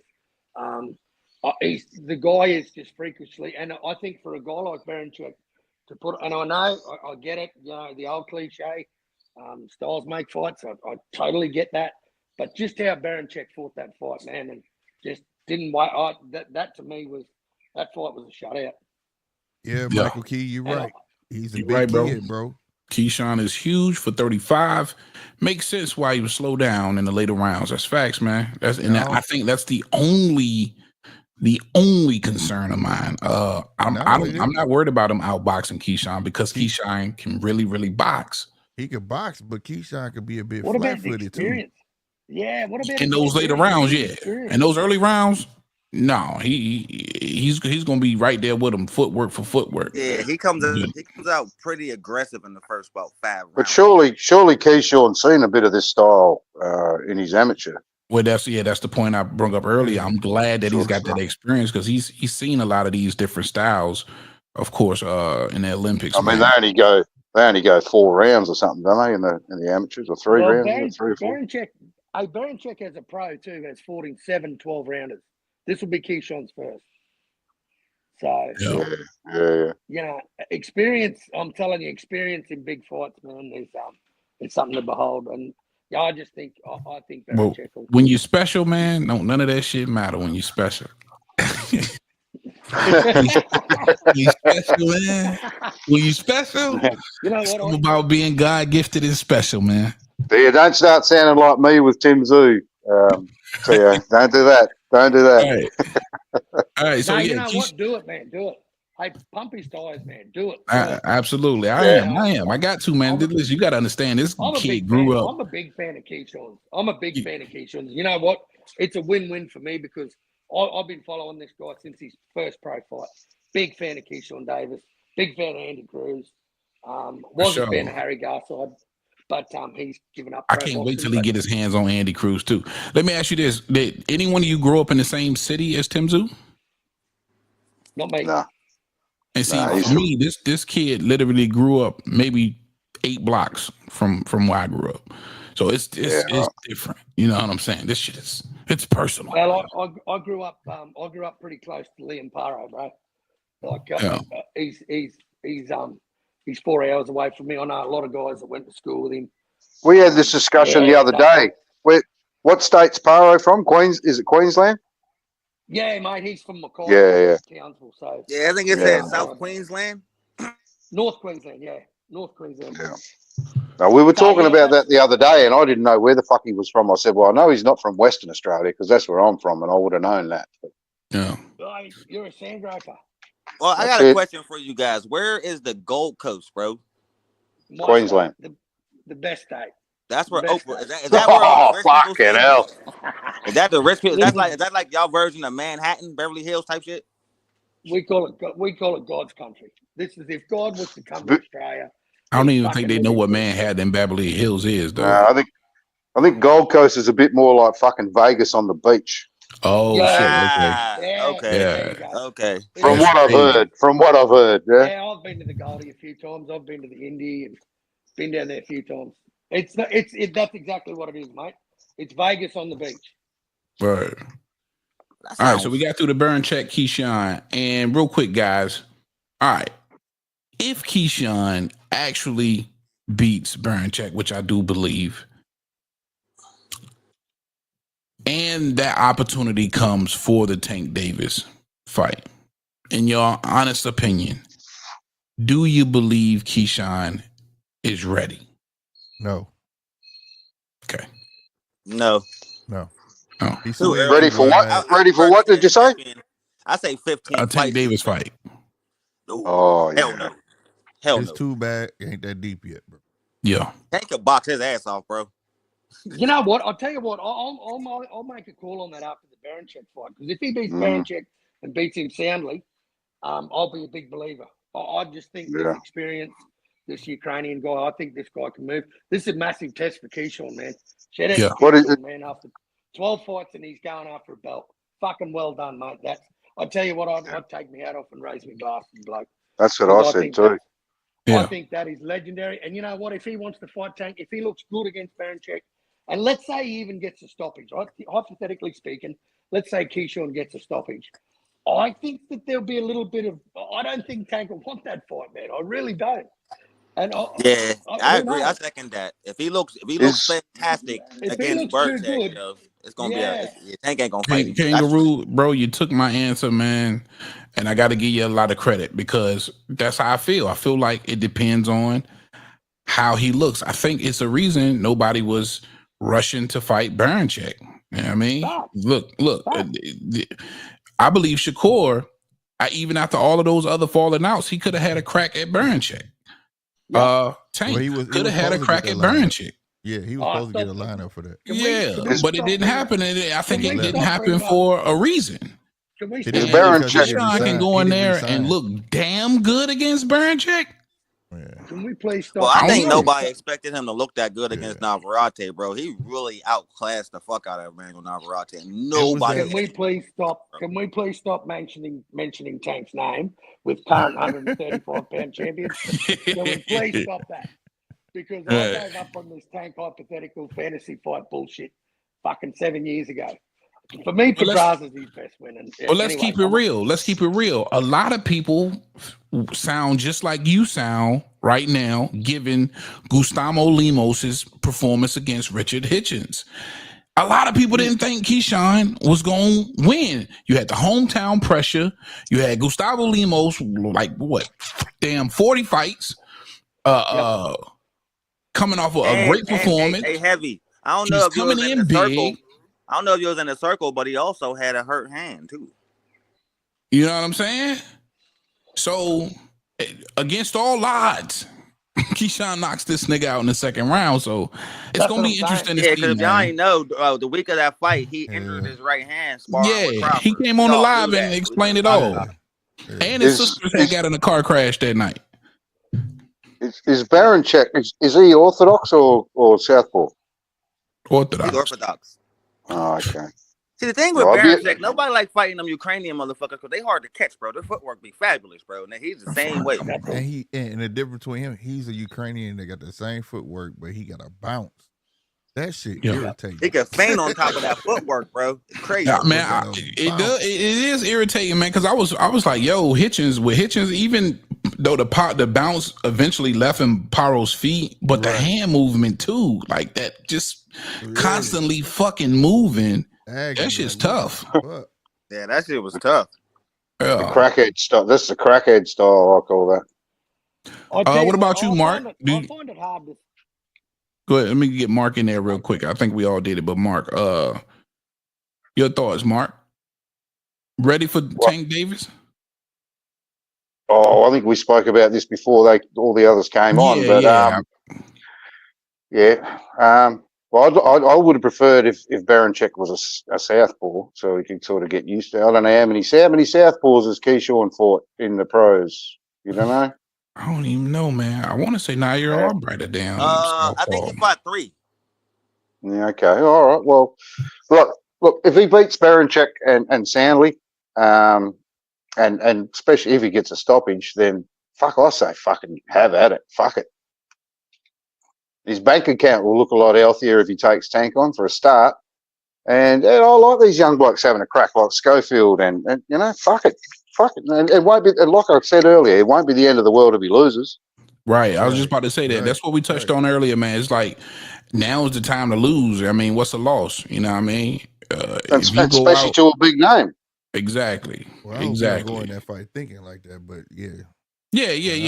No, that's more for the fans to think that way. That's for us to think. That's right. Yeah. Yeah. I say fuck it, because I said this a couple of last week. I said, fucking, you know, sometimes you got to roll the fucking roulette fucking wheel, and you know, but every now and then you win the fucking lotto. No doubt. Salute, Casino Life Prayers. Appreciate you joining us, big dog. Mike Key in the chat. He say Berinchyk hasn't been in since May. I think Keyshawn activity might benefit him for sure. He got some advantages going into this fight, and age being the biggest. 36 is 36, bro. At the end of the day, and now everybody is above Crawford's 36. So Father Time's undefeated, and I think that's a huge advantage for Keyshawn as well. Yeah, he got to catch him. If Keyshawn start catching him, then it'll be easy fight for him. Yeah, for sure. But he got to mix it up though, because you don't want to lay it on too thick too early, because then you're gonna be chasing a dude on skates. Word. All right, fellas. On a couple of other subjects I wanted to touch on, man. Errol Spence Jr. Fundora. Look like that's getting finalized, man. Anybody excited for that fight, or has that lost its luster? Man, I never was excited for it. Me neither, man. I wasn't really excited for that fight, man. All I want this fight is to get over with, so Bud could cook the winner, bro. That's all I really care about. I don't care who wins. I just want the fight to hurry up and get made, so Crawford could beat the shit out of whoever. You know what I mean? Win the belt. Preferably this Errol Spence, because I want to shut up the aerosexuals, but they still screaming that get back at 54 shit. We all know we're gonna get a Emmanuel Navarrete Valdez 2 situation. Yeah, that's what's gonna happen. You know what I mean? And but yeah, I'm not excited for that, because Fundora ain't fought in a long ass time, and I don't think he can handle the body work from Errol Spence. Like, I don't care what nobody say about what happened to Spence in that Crawford fight. I don't think he's done. I think he's the same Errol Spence, and I think he's gonna beat the fuck out Fundora. You think Errol gonna beat Fundora? I think Errol's gonna beat Fundora and surprise everybody. I think Errol Spence is gonna come out and be normal Errol Spence, do that vicious ass body work, and end up putting Fundora down by the 10th. Yeah, you gotta get there. He gonna take some shit to get there. I seen on his Instagram story he put the shark swimming.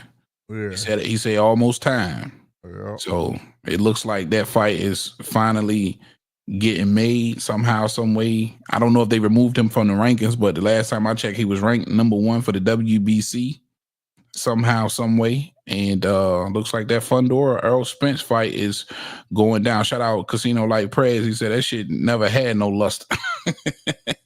Can I join in on this?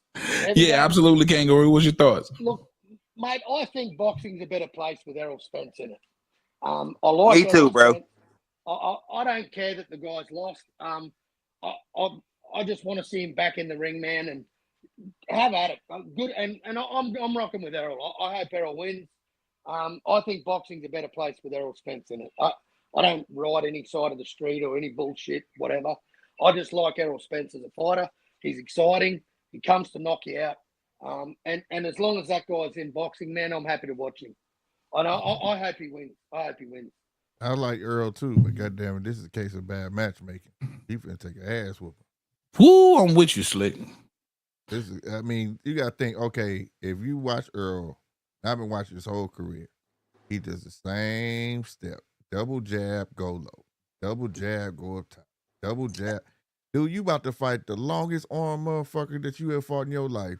But he Did you the not same see? thing Did you too, not though. see? Jab, right hook. That's all That's all Fundora. he do, bro. But you gotta be. It's like he about to be boxing with God, bro. Like his arms ain't that long. Did you see what happened to Erickson Leuven? The I punishment seen he Kim took Zoo to going get that right over that knockdown. jab and overhanding the fuck out of him too. You know what I'm saying? That's because boy was being stupid in that fight, and he gave him that. Fundora should have been fighting. You think Fundora ain't learned from that fight? I better start fighting my height. I'm He just catch one of saying, them bro. overhands from Errol He got Spence. He's going options. down, Slick. Nah. You name one person right now that he's hit with an overhand right and they just fail. Nobody. Who, Errol Spence? Yeah. Yeah, nah. He ain't got that kind of power. Yeah, I'm actually scared for Errol Spence in this fight. I hate that he fighting this dude. I'm like, yo, I don't mind having Earl, but this shit How right you? here. Hold up, you scared because he's fighting Fundora? How? Fundora ain't looked that dangerous in his last fight. That's his last fight with it, and he gave that dude what he wanted. Like I said, but have you seen? Is you just basing that one fight? I can't you wait ain't till seen this no fight other happens. He fights. gonna beat the shit out of Fundora. I'm gonna remember this. Yeah, I want you to remember it, nigga. I'm just saying, bro. Oh, you know, punch is great for rubbing it in. I'm gonna rub it in. You saying like Fundora's a slouch? I watched that man get knocked down and get You back. saying up it like and beat the Errol fuck out Spence of is a Eric slouch. Leuven. 2 years ago, Errol Spence was number 2 pound for pound. Fundora ain't never been on the fucking list, bro. Get a man Bro, some that respect. number, man, come on, bro. That number was bought. Let me tell you something, man. Errol Spence fight everybody the same goddamn way. At And some won. point, somebody gonna figure your ass He out. won though. Like, come Can't on, hate on bro. if he's winning. Bruh, Fundora team gonna come into this fight knowing, hey, man, he too dangerous. We Bro, got to y'all stay know away from I'm him. Terrence Bud Crawford to the core, man. I'm just saying, man. Y'all like it's just like y'all seen him get cooked and now it's just done. Let me ask you this. It's not just that. It's the variables. Like I said, I watched. Who has Earl fought that was taller than him? Nobody. Ever. He was bigger than everybody. The had him experience in mild. that lane, bro. Ugas had him. He don't have none of that. That's what I'm saying. Like, it's more than just him fighting. Like, Well, he I don't doesn't know. have The experience in English any of cat that. was pretty tall. What's his name? Who? He fought. What's the English dude? He took the belt from Hell no, Kell Brook. Kell Brook. Kell Brook was like his No, same man. height, bro. Ugas taller than Kell Brook, I believe. Yeah, bro. Nah. I'll have a crack when we're ready. I just think, and we're gonna get to Mark real quick. I just think, in my opinion, you got to consider this layoff, and you got to consider the beating he took, Man, and you facts, also got to casino consider, nigga, you going in there against a freak of nature. He's definitely a freak. And hopefully you can see all these motherfucking long ass jabs that's about to be coming.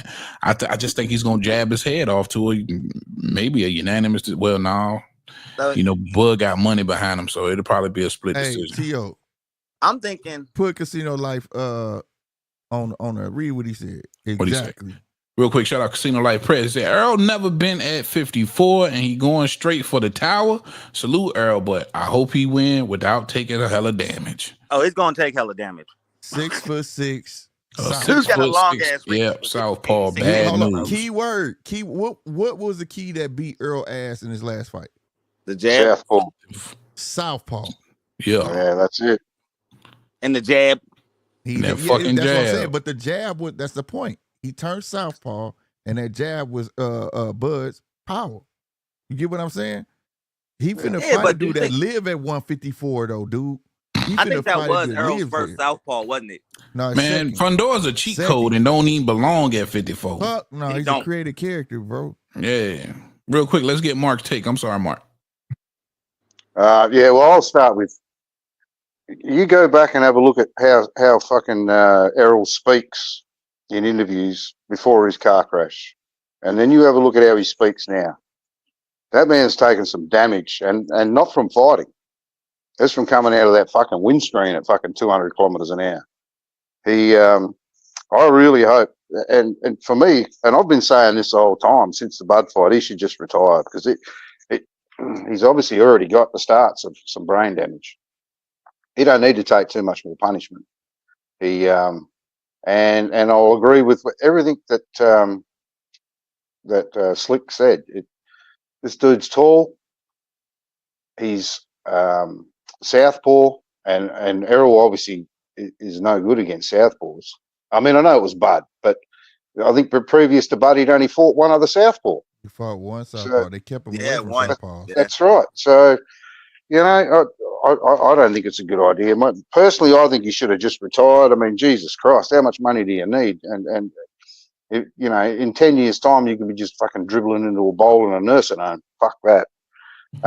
Yeah, and I think, yeah. Yeah, man. I really don't know, but I'm worried about his health. That's my point. Is he shouldn't be doing this anymore. But I'm going to go with Fundora just because he's southpaw. He's too tall. Yeah, and he might laser cut his fucking head open like fucking Tim Zoo as well. Oh no, but he's southpaw as well, so that won't happen. But yeah, I just don't like the fight at all. I think he should just fucking retire, man. I mean, you give me $25 million, I ain't even going to lay no more carpet for fuck's sake, let alone fucking get in there and get punched. Who the would fuck you want on. Earl to fight out of these two, Fundora or Madrimov? I don't want him to fight anybody. I don't want him to fight anybody. Just fucking ride off into the sunset and look after your fucking cattle, man. 54 all are dangerous as I hell. would rather This is a take new a fight division. with Madrimov than going straight to 154 and fight Fundora. I don't think Madrimov gonna get past Virgil. I think Madrimov People got out of the Madrimov winning that fucking. fight though. Surprisingly, I would rather Fundora than Madrimov, bro, because given what I seen against Bud, I don't. If he couldn't see Bud jab coming, shot for his height wise, he definitely ain't gonna see Madrimov shit coming. I'm saying, but Madrimov will that inside fight that Earl liked though. Yeah, but Madrimov hit a lot harder than fucking Fundora too, I reckon. I think his punch resistance is fucked. To be honest, he's gone. It's not from the fighting. I don't think it's from that fucking car accident. That's what I'm more worried about. That punch resistance. And you do make a great point, Mark, man. When you listen to Earl talk, and I know he a country motherfucker, but a lot of that I do believe has to do with the damage he's, because first of all, you go through the car wreck, but I'm not using that as no excuse, because some people say that's the best they had ever seen Earl was versus a Danny Garcia, and that shit came directly after the car crash. Like that was the very fight after the car crash. Yeah, you know what I'm saying? So what is he doing? I remember that. Yeah, I remember that. Everybody was like, man, that dude. That shit is no excuse. Fuck that, because you came back beat a champion. Since the car crash, he's been hit in the head by fucking Garcia. He's been hit in the head by Ugas. He's been belted and fucking smashed from pillar to post by fucking Bud. I mean, fair dinkum.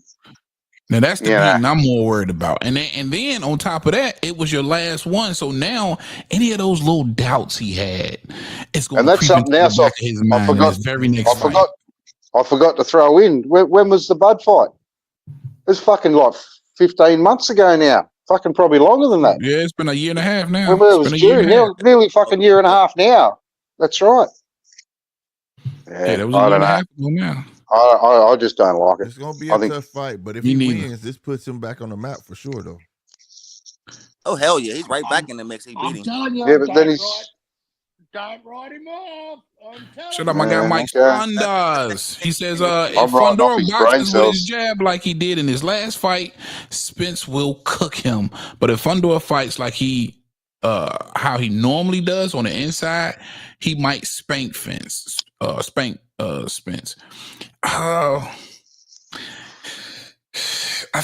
give Spence more of a chance if Fundora wants to just take it on the inside. I would favor Spence a little bit more. Fundora's original style was he mixed it up. Yeah, fight inside and start out fighting, giving you the jab, and then make it an inside fight. That's how he did Lubinez. And then he got to Tim, wanted to prove a fucking point. I'll stand here with your ass and got fucking mollywop. You know what I'm saying? It's just like you said, the boy got a spanning career. He can be beat. Because I felt like this one dude had beat him on ESPN, had whooped him. Like, got with him, he got the nod out of it though. You know, knocked him down, I think twice. Man, this dude was relatively a nobody. I gotta go look at his box rec. I think his name started with an S, bro. He had some little beady eyes, and he was short, but that's how he got him. He stayed up under him. You know what I'm saying? He took every chance he took Fundora reach away from him. But he was fast, and he just would go crazy on. He had a bounce to him. But other than that guy, I ain't seen nobody that, man, I'm telling you. If Fundora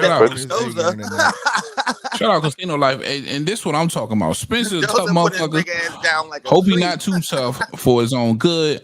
I'm gonna be sad, motherfucker, if he go out like Lubin. That might be life changing for him. Listen, y'all saw what Fundora did to Lubin's ass. Yeah, bro, he looked like the elephant man. That was one of the nigga most brutal ass whoopings I've ever seen. He had a broken. He jaw. deformed that motherfucker, man. He had a broken jaw, a rib, and something else.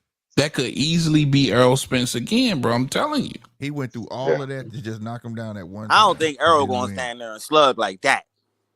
Yeah, but we all seem to we're all forgetting that Errol was a bit of a weight bully too. He started at 154, then went down to 147 and stayed there forever. Oh yeah, not to mention You know this is what I gonna mean? be his first go round at 54.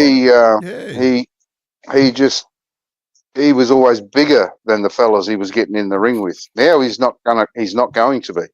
Hell no. Man, he finna look little as shit beside Fundora. The time off. That's right. Well, anyone at 154 looks little against Fundora. Let's keep that a buck. Yeah. Oh yeah, but I mean, yeah, I don't know. I wish him well in Errol that looked fight. big when he stepped in that ring. I do too. If he He was wasn't to in fight camp Fundora, though. he's gonna blow When up he to stepped about in that ring, he was far from camp. What you think he gonna rehydrate to? Errol Spence at 154, about 170. It don't fucking matter, man. He finna box Errol Spence head off. He better not get stuck in the mud in that fight. Like I said, I think his punch resistance is gone. Yeah. Well, the thing is, he's had those moments. It's just that Bud capitalized on it. He knew. Sorry, man. Fundora got dropped by a journeyman, man. I'm sorry. I'm not sold on that dude. He got that one dude knocked the fuck out by a journeyman. Knocked the fuck out by Brian LaBella Mendoza. Fucking journeyman. I'm not sold on that guy. What was that dude's name, man? I can't think of his name. He got the best of the Fundora, and they gave him the nod. Mendoza been getting his ass whooped since that win, nigga. Mendoza knocked goddamn your boy clean out. He knocked Fundora the fuck out. He's a journeyman, man. That's what I'm saying. But see, that's what I wanted. Fundora got knocked out by a journeyman. Fundora was winning that fucking fight, though. Fundora was winning that fight against Mendoza. Yeah, he was winning. He's a journeyman. Same as everyone the fights tank. They're winning the fight until they don't. Right.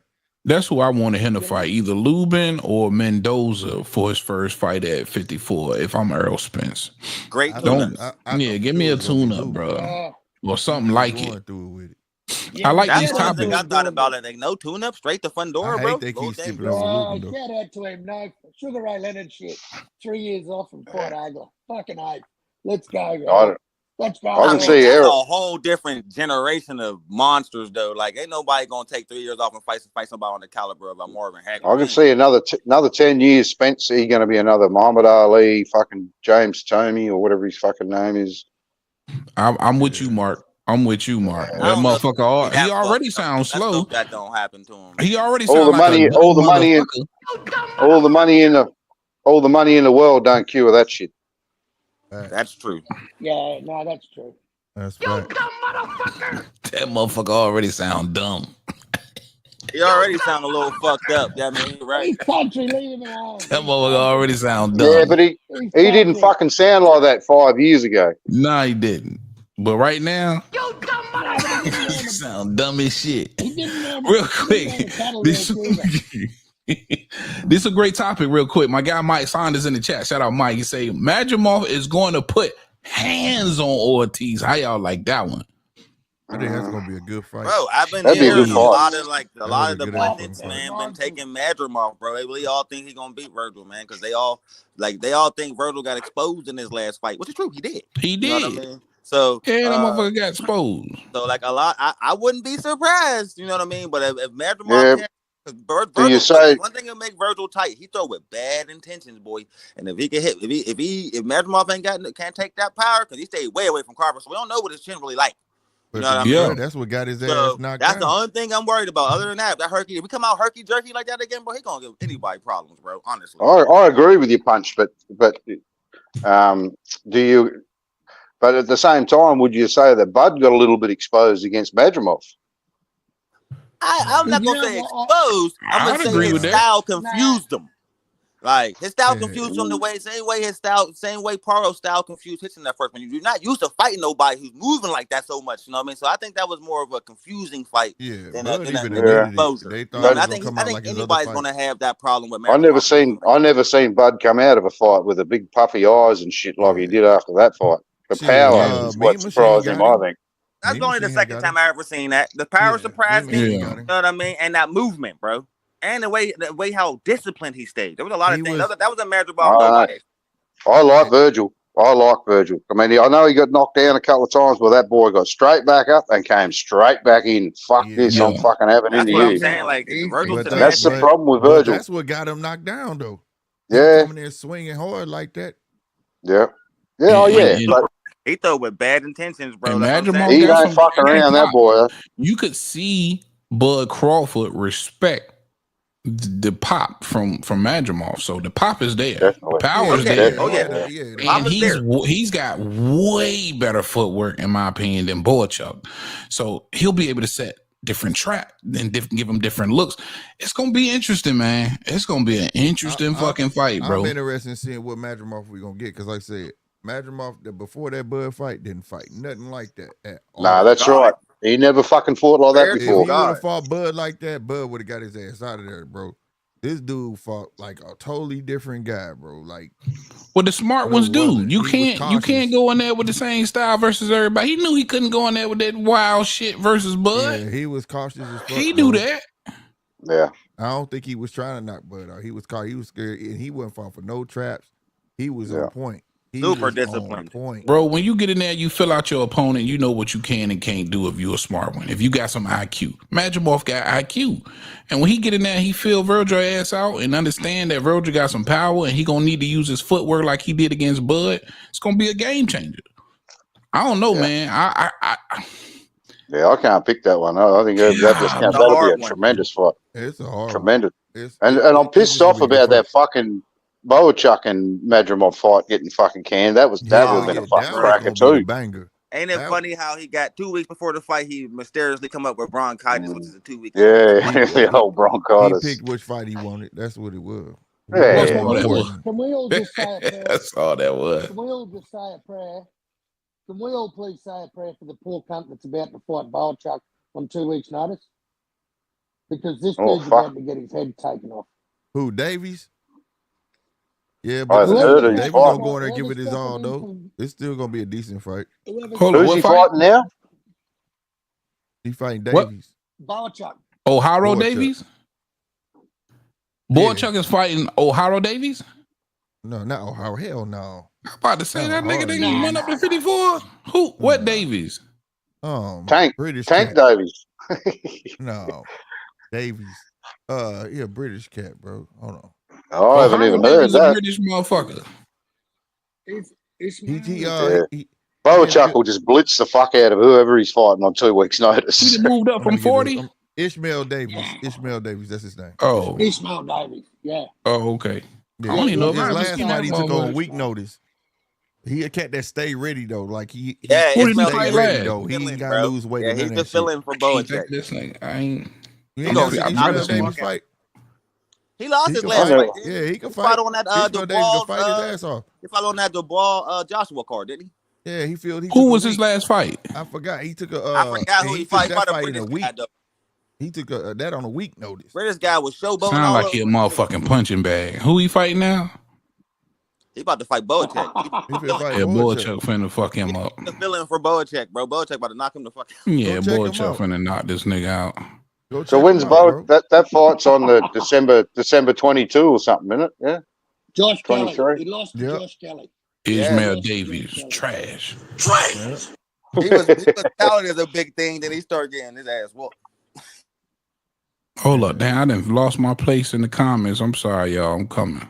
But no, Ishmael Davies ain't a bad fighter though. Turkey must have waved. 2 weeks.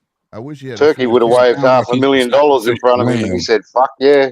Right. I don't know, Slick. He went from contender to gatekeeper, bro. You know. Ishmael. Shout out my guy Mike Saunders in the chat. He said, if Bud had difficulty figuring out Madrimov style, can you imagine the trouble Ortiz is going to have?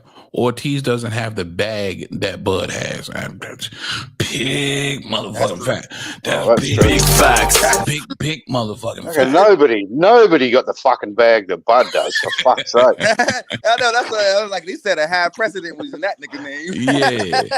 And you know what, Mike, you're just using logic, and that's the truth, man. That's why I'm struggling with that fight, because all it really takes is one shot from Virgil, in my opinion. I think that power carried. He just couldn't get anything flush on Berinchyk, but he proved that he could hurt him, and he dropped him. But man, I do believe Madrimov has a bag. Virgil got balls of steel though too. Yeah, he does. You're gonna have to knock him out. You're gonna have to knock him out because he's not gonna go backwards. Word. Shout out Casino Light Press. He said it's a 50-50 fight. I want Virgil. I wouldn't put no money on that though. Yeah, I want Virgil. Me neither, bro. Me neither. I wouldn't either. This is Bud gonna fight. Yeah. Facts. I'm not it was another. Texas, man. Oh, what was real that? quick. And man, I'm so fucking psyched about this fight. I'm psyched about this fight, and I'm glad you bring it up, man. Shout out my guy Casino Life. Benavidez, David Morrell. This is a fight that I thought we probably wouldn't get to like maybe 2020 next year, or 2026. But David Benavidez, David Morrell both didn't look extremely great in their debuts at a 175. A lot could be critiqued about both of those performances. Shout out Hot Rod, man. I thought Kalajic did a really decent job against David Morrell, who had appeared to be a pure killer. And the power not carrying so much for David Benavidez, man. Interesting fight. It's the best fight to make possible at 75, in my opinion, because that winner most definitely is in the line to take on the winner of the undisputed champion. I'm gonna start with you, Punch. How you feel about this fight, man? Guaranteed champion. Guaranteed to get the winner of this rematch. Yeah. Facts. Both of them are interim champs too, right? WBC and the WBA. Yeah. Yep. There might not be facts because they might go up and want to fight Opataya. One of them might get Opataya with the Turkey connection. I think no, they want to make that Zerto fight with Opataya. Well, Opataya, they keep talking about Zerto. When he gets Zerto. They won't get Berto and Opataya when he gets Zerto for a unification fight. Yeah. Opataya has got Zerto. That's already in the pipeline. That's almost a done deal. I love this fight right here, though, bro. I love it. Slick, you got thoughts on this one? This you just an exciting one for you? I'm gonna be honest with you. I mean, this is a regular fight to me. It's not no pay-per-view, nothing. It's gonna look better than what it is for where they're at, because both of them are coming. They're just getting at that weight, and so it's just gonna look more exciting than what it is. You take both of them. I mean, I don't know. It just gonna look better than what it actually gonna pan out to be, right? They both coming from the lower weight class, come up, fine. Both of them gonna fight each other. It's gonna look real good. But then when they get to the other motherfuckers that live there, it's just gonna go back to the same old normal shit, bro. They gonna be the same. Benavidez ass, like I said. So you ain't giving neither one of them a shot at the carrying up, huh? You ain't giving neither one of them a shot at B-Ball or better be. No, hell no. Damn. Hell no. Okay. Hell no. No, after I watched what Morrell did with Kalajic, I was like, really, dude? All right, we see where your power at, and you can't even get focused enough. Somebody tag you in your eye too many times. You just like, fuck this shit. And then Benavidez threw everything except the kitchen sink at that other guy and couldn't get the job done. And he said his hands was hurting, but you was throwing them motherfuckers. Wait, fuck you see that. You see how fat Benavidez was in that face off? Yeah. He know what's up. He ain't about to shrink down and the 75 and then rehydrate up 10 pounds. He know he coming in like Vostik did, 2-something. And then like I said, it's gonna be exciting. It's gonna be exciting, like I said, just because it's like they're on an even playing field.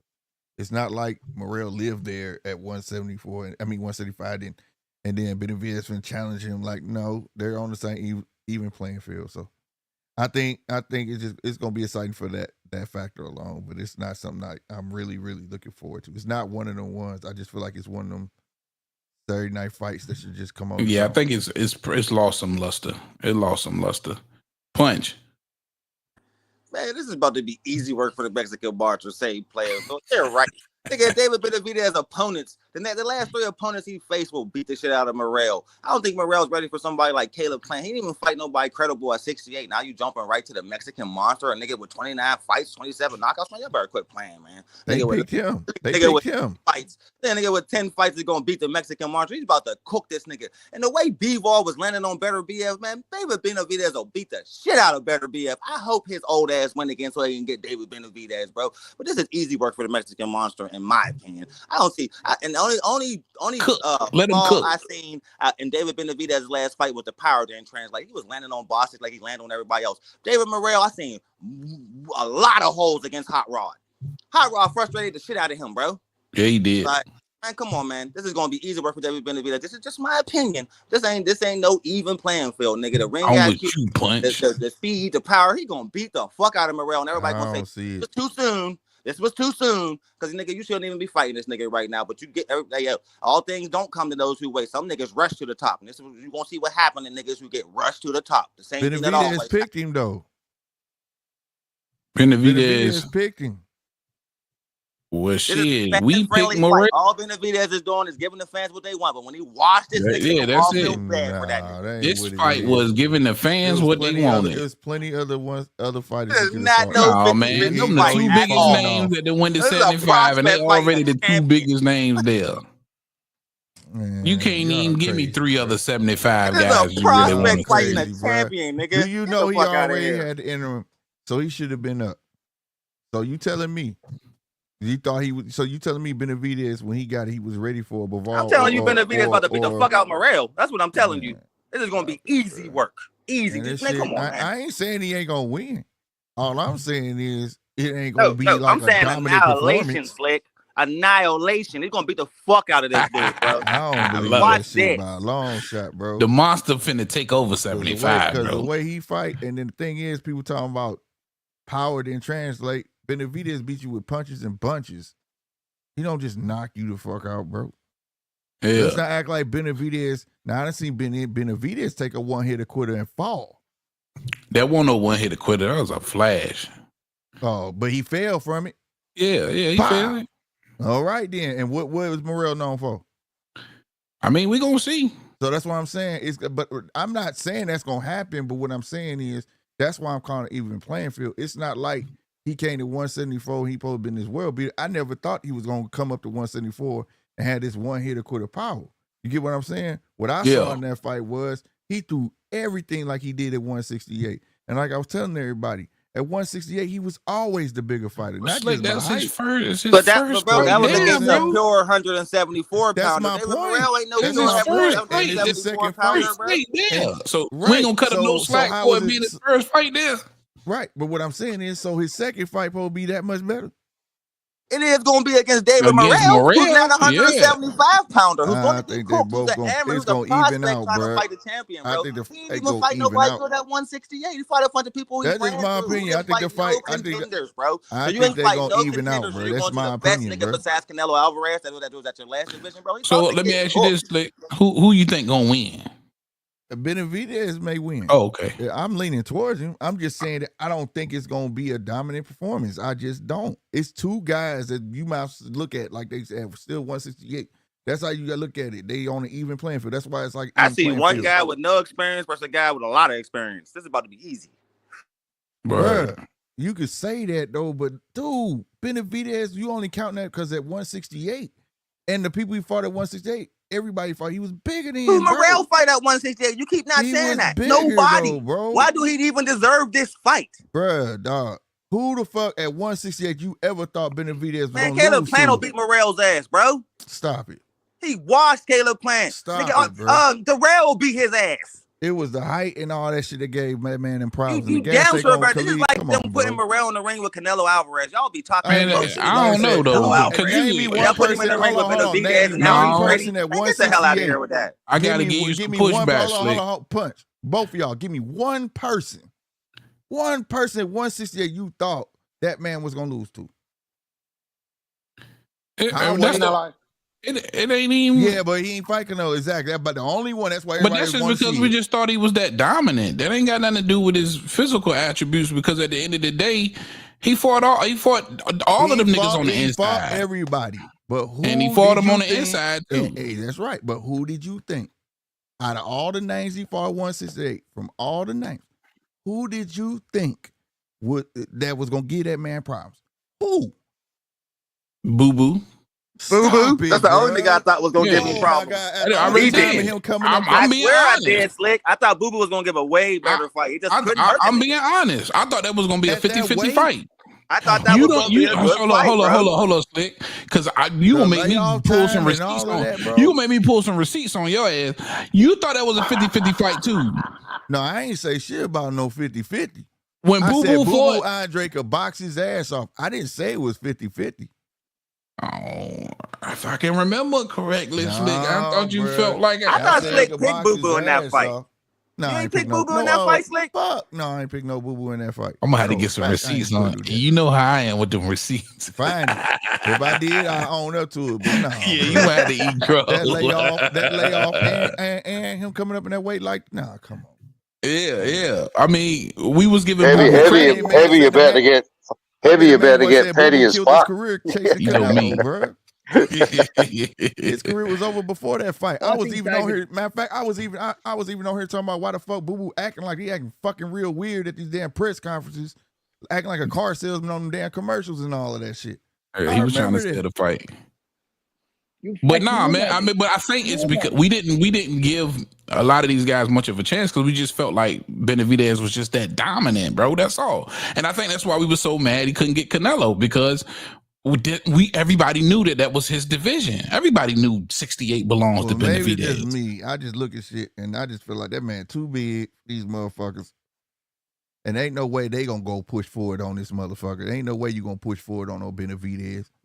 You ain't.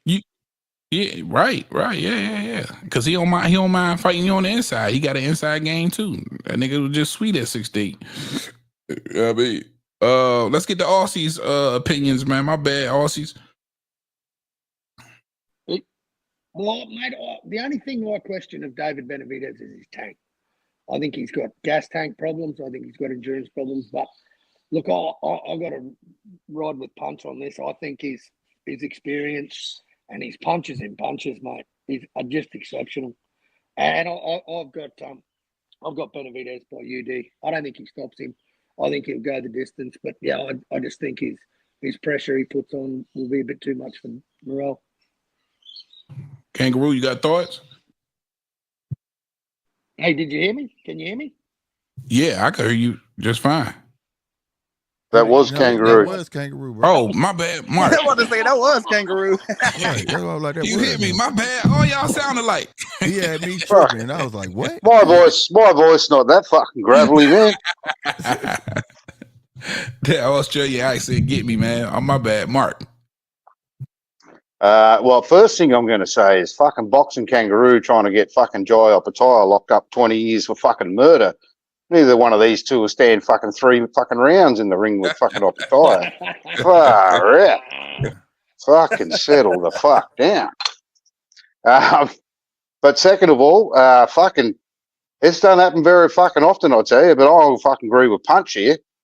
I've got Benavidez all day. It's fucking, this Morrell, the only interest in this fight for me is who's the best out of the two fighters that fucking Canelo fucking is ducking the fuck out of at 68. And I'm going to go with, I reckon, Benavidez all day. But I've been proven wrong before. So, you know. Yeah. I can dig it, man. I got to go with Benavidez, too. I've said it several times, and I think I don't know. Now that he's at 75, it can be different, but he had been my favorite fighter to watch for the past 3 years. My only other thing is that that dude that Benavidez fought, man, he was a fucking giant. That's what I'm trying to tell y'all. He was fucking huge, and he was man. carved out of Far oak, out. them hard, them steel Fuck yeah. craniums, man. Fucking that Bro. dude that dude the Morrell fought wasn't fucking nowhere near that dude's size, man. That was he was a huge man. Man, for fucking for cruiserweight. Vazdik came into that fight well over 200 pounds, and he was chiseled. He was chiseled, bro. Fuck yeah. And see, I mean, and Benavidez was jumping in the air and trying to knock him out, and he couldn't. But I mean, fuck me, what are you going to do with some dude that big? Big, yeah, he was big. He had, I believe, he had at least 15, 20 pounds on Benavidez. I reckon Benavidez, I can't say he's going to stop Morrell, but I reckon he's just going to fucking trash him. And real quick, Mark, you said you was worried about the gas tank of Benavidez, and see, that was one of his strengths at 68. Right? See, I didn't say that. I didn't say that. I meant kangaroo. That was one of his strengths at 68. Not so much at 75, because he was just unloading the whole time, hitting a piece of iron in Vostok, who just took everything that he had. You know what I mean? He didn't have to unload so much at 68. I think Caleb Plant sort of came on slow, and you know that Caleb Plant fight. You know, I thought he would have wiped the floor with Caleb Plant. I mean, don't get me wrong, he beat the absolute dog shit out of him, but yeah, I don't know. I think he's... Man, the only reason why Caleb Plant didn't get knocked out is because the referee just allowed him to slow dance with Benavidez all night, bro. That's the only fucking reason Caleb Plant didn't get knocked out. And that ring was the size of a fucking WWE ring, man. 22 by 22. Like that ring or the ring fucking Jake Paul fuck Mike Tyson and scary ass motherfuckers. 22 by 22. Facts. Hey, can I jump? Let me jump in here. Slick, did you manage to find somewhere to watch that Aussie card tonight or today? Tonight? I did all my research I could. It's on Fox. They block it from KO. Ain't got the licenses or some shit. I found it. What about Fox Sports? I even tried to go to Hubble. Fox. And we can't even do Hubble. What about? Because it's on Fox Sports. Not over here. No. Okay. Because it's about to start, or the card's about to start in about 6 months. I'm gonna find it. I'm gonna find it tomorrow. It'll be on YouTube though. I sure. I don't think it's a great card, but I'm going to watch it because it's fucking free. Right. Yeah.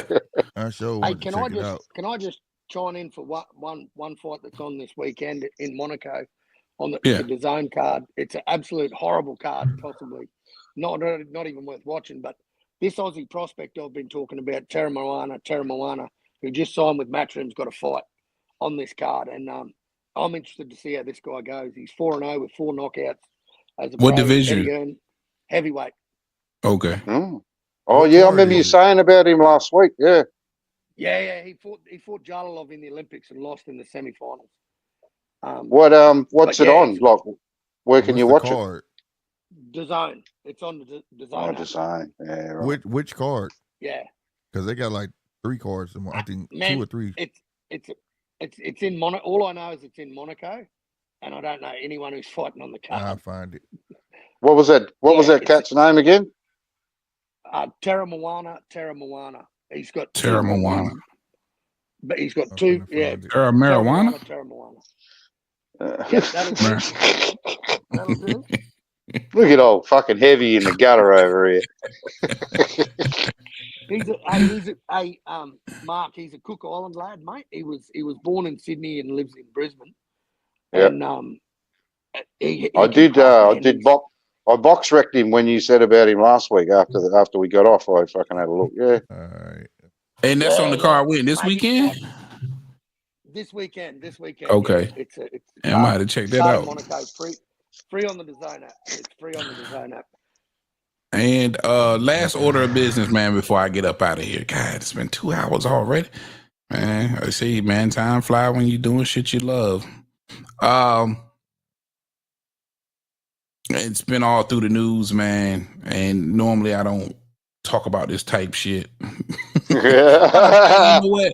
I bet this involves Clarissa. Does this involve Clarissa? I'm not even gonna do it, bro. I'm not gonna do it. Fuck it. Do it. I wanted to do it, but I don't know if I can do it. Yeah, do it. Ah, God. Clarissa, man. Hey. Clarissa Shields. But you know what? I think this is great for her, though. You know, some people say all publicity is good publicity. She's got a film coming out. I think it's this weekend, man. Either this weekend or next weekend here anyway. It's a movie about her life, and she's just hit the news recently because she has started a relationship with a rapper by the name of Papoose stateside. Now, my Aussie boys, I'm pretty sure you guys have no idea who I'm talking about, but maybe you do.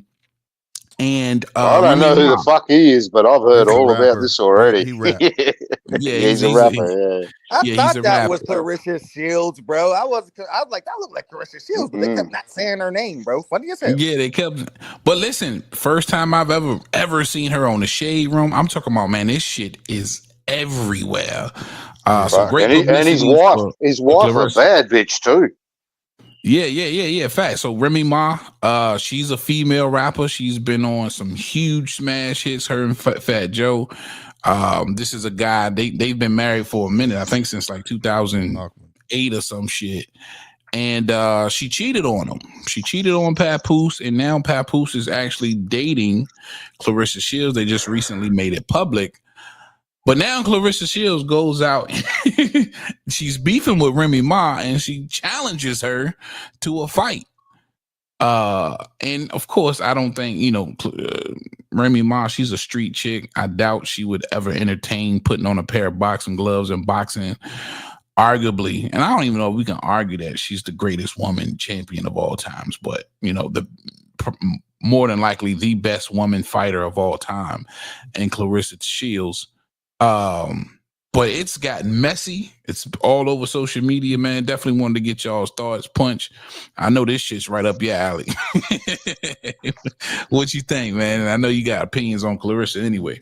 Man, like Clarissa Shields, man. Like, listen, everybody ain't trying fucking get in the ring with you, man. You're a 2-time gold medalist with fucking 15 world titles, bro. But this is a chick that literally went to jail for shooting a motherfucker. Remy. Yeah, she got a body. Gangster bitch, bro. All right? She ain't on no boxing shit. Stop it. She will pop this shit out in 5 seconds and be back in jail. So Clarissa need to calm the fuck down because she already was hating on Serrano and Taylor because they had that big fight in front of so many eyes.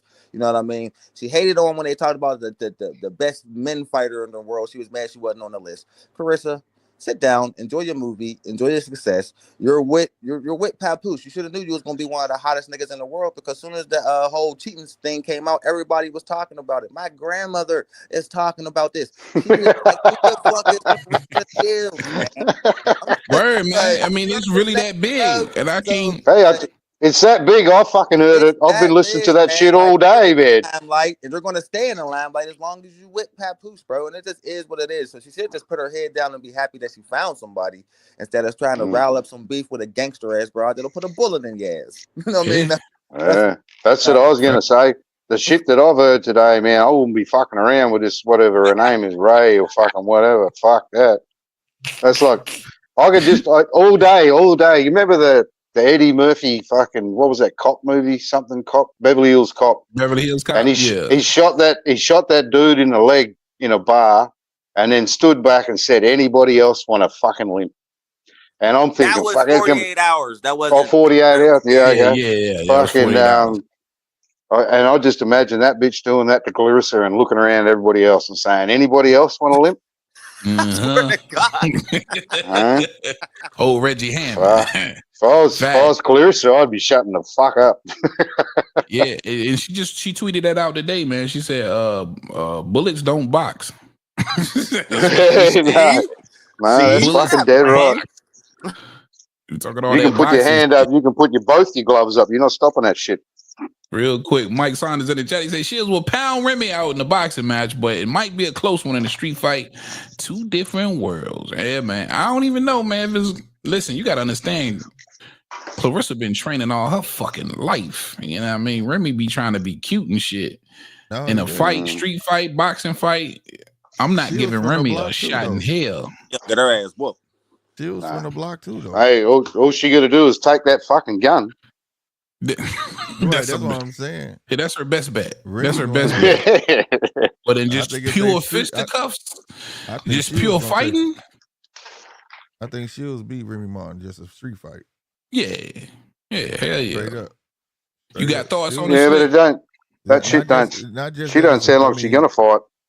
I mean, shit. Shields from the block too. You know what I'm saying? She ain't from no suburb area. None of that shit. She grew up fighting in the streets. So I mean, like, if it came down to it, I can see that. But I mean, it's stupid. I mean, it was already speculation that she was messing with Papoose. He was at her last 2 fights. For what? Papoose don't even go to fights, bro. Like, you know what I'm saying? Facts. We saw it there. We saw that. We was like, we know who you there with.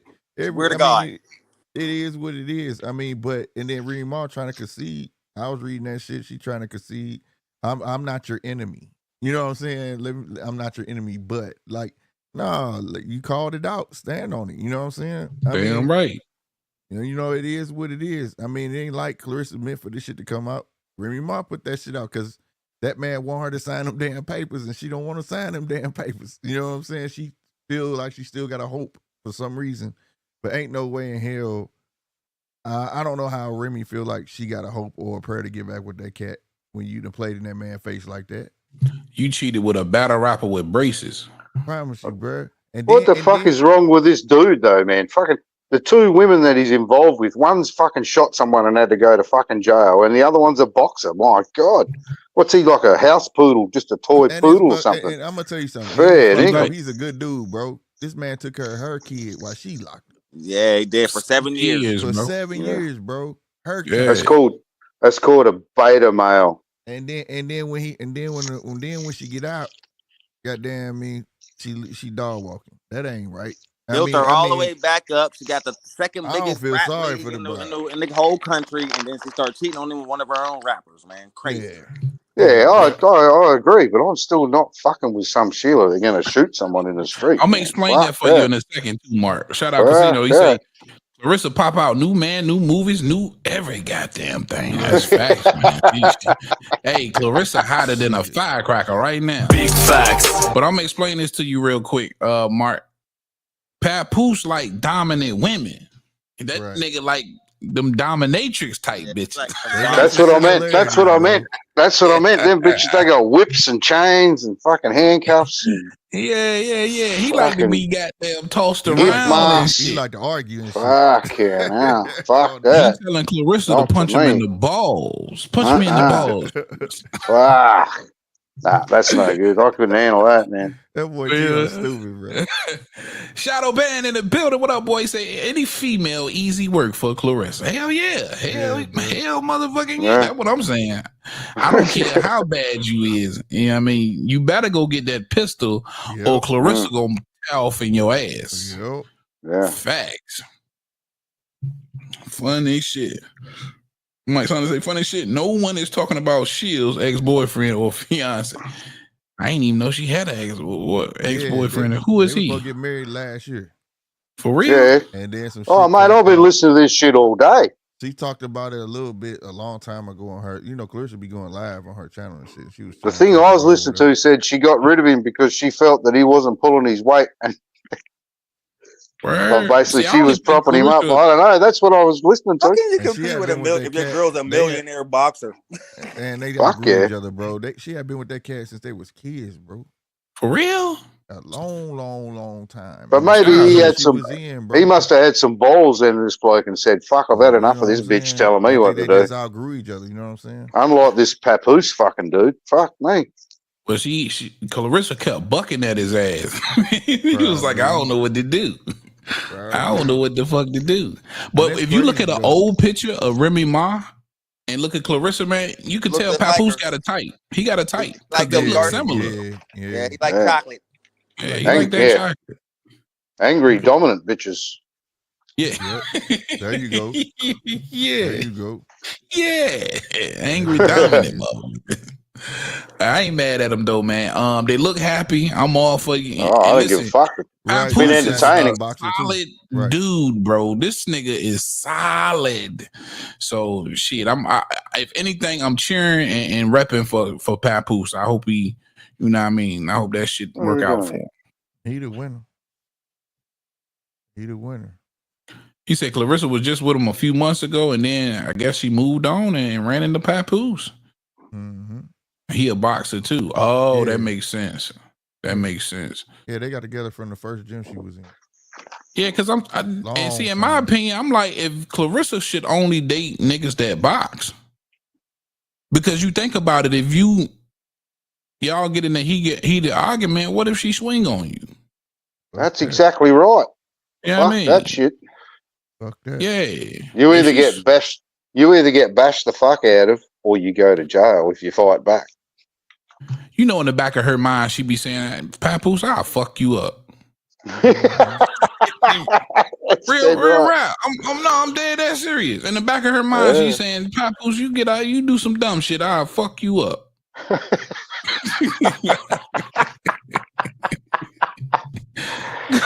You can turn into a dumb motherfucker if you want to. You dumb motherfucker! I'm gonna fuck my you missus, up. my wife is she's smaller than me, but I think she thinks the same shit though. They get crazy. All women get crazy, man. Fucking, they just stab the fuck out of you or something. Yeah. But yeah, but to be in, I could not be in a fucking relationship with someone that is doing violence as a fucking occupation. Remy Ma she obviously alpha. Yeah, well, she obviously alpha. I couldn't handle that one. You gotta let me out the car, though, boy. Yeah, fuck that. Let me out. Hey, doe. Let me out. I can't do it. Oh, Mike Sanders said Papoose used to box too, though. For real? Pap used to box too, though. Oh, okay, shit. Shout out Pap. God damn it. I ain't know that. Hey, that's what's up. Yeah, I ain't know that. I still believe Clarissa fuck him up right now, though. Yeah. Yeah, I'm taking Clarissa. Yeah. I got Clarissa minus 250. You got to put that damn gun under the pillow when you go to sleep, boy. Give me Clarissa minus 250. He probably already been doing that slick from the last chick he was with. You better have some tranquilizer darts or something under that bitch. Right? She gonna come at you. Damn right. You got to subdue this bitch.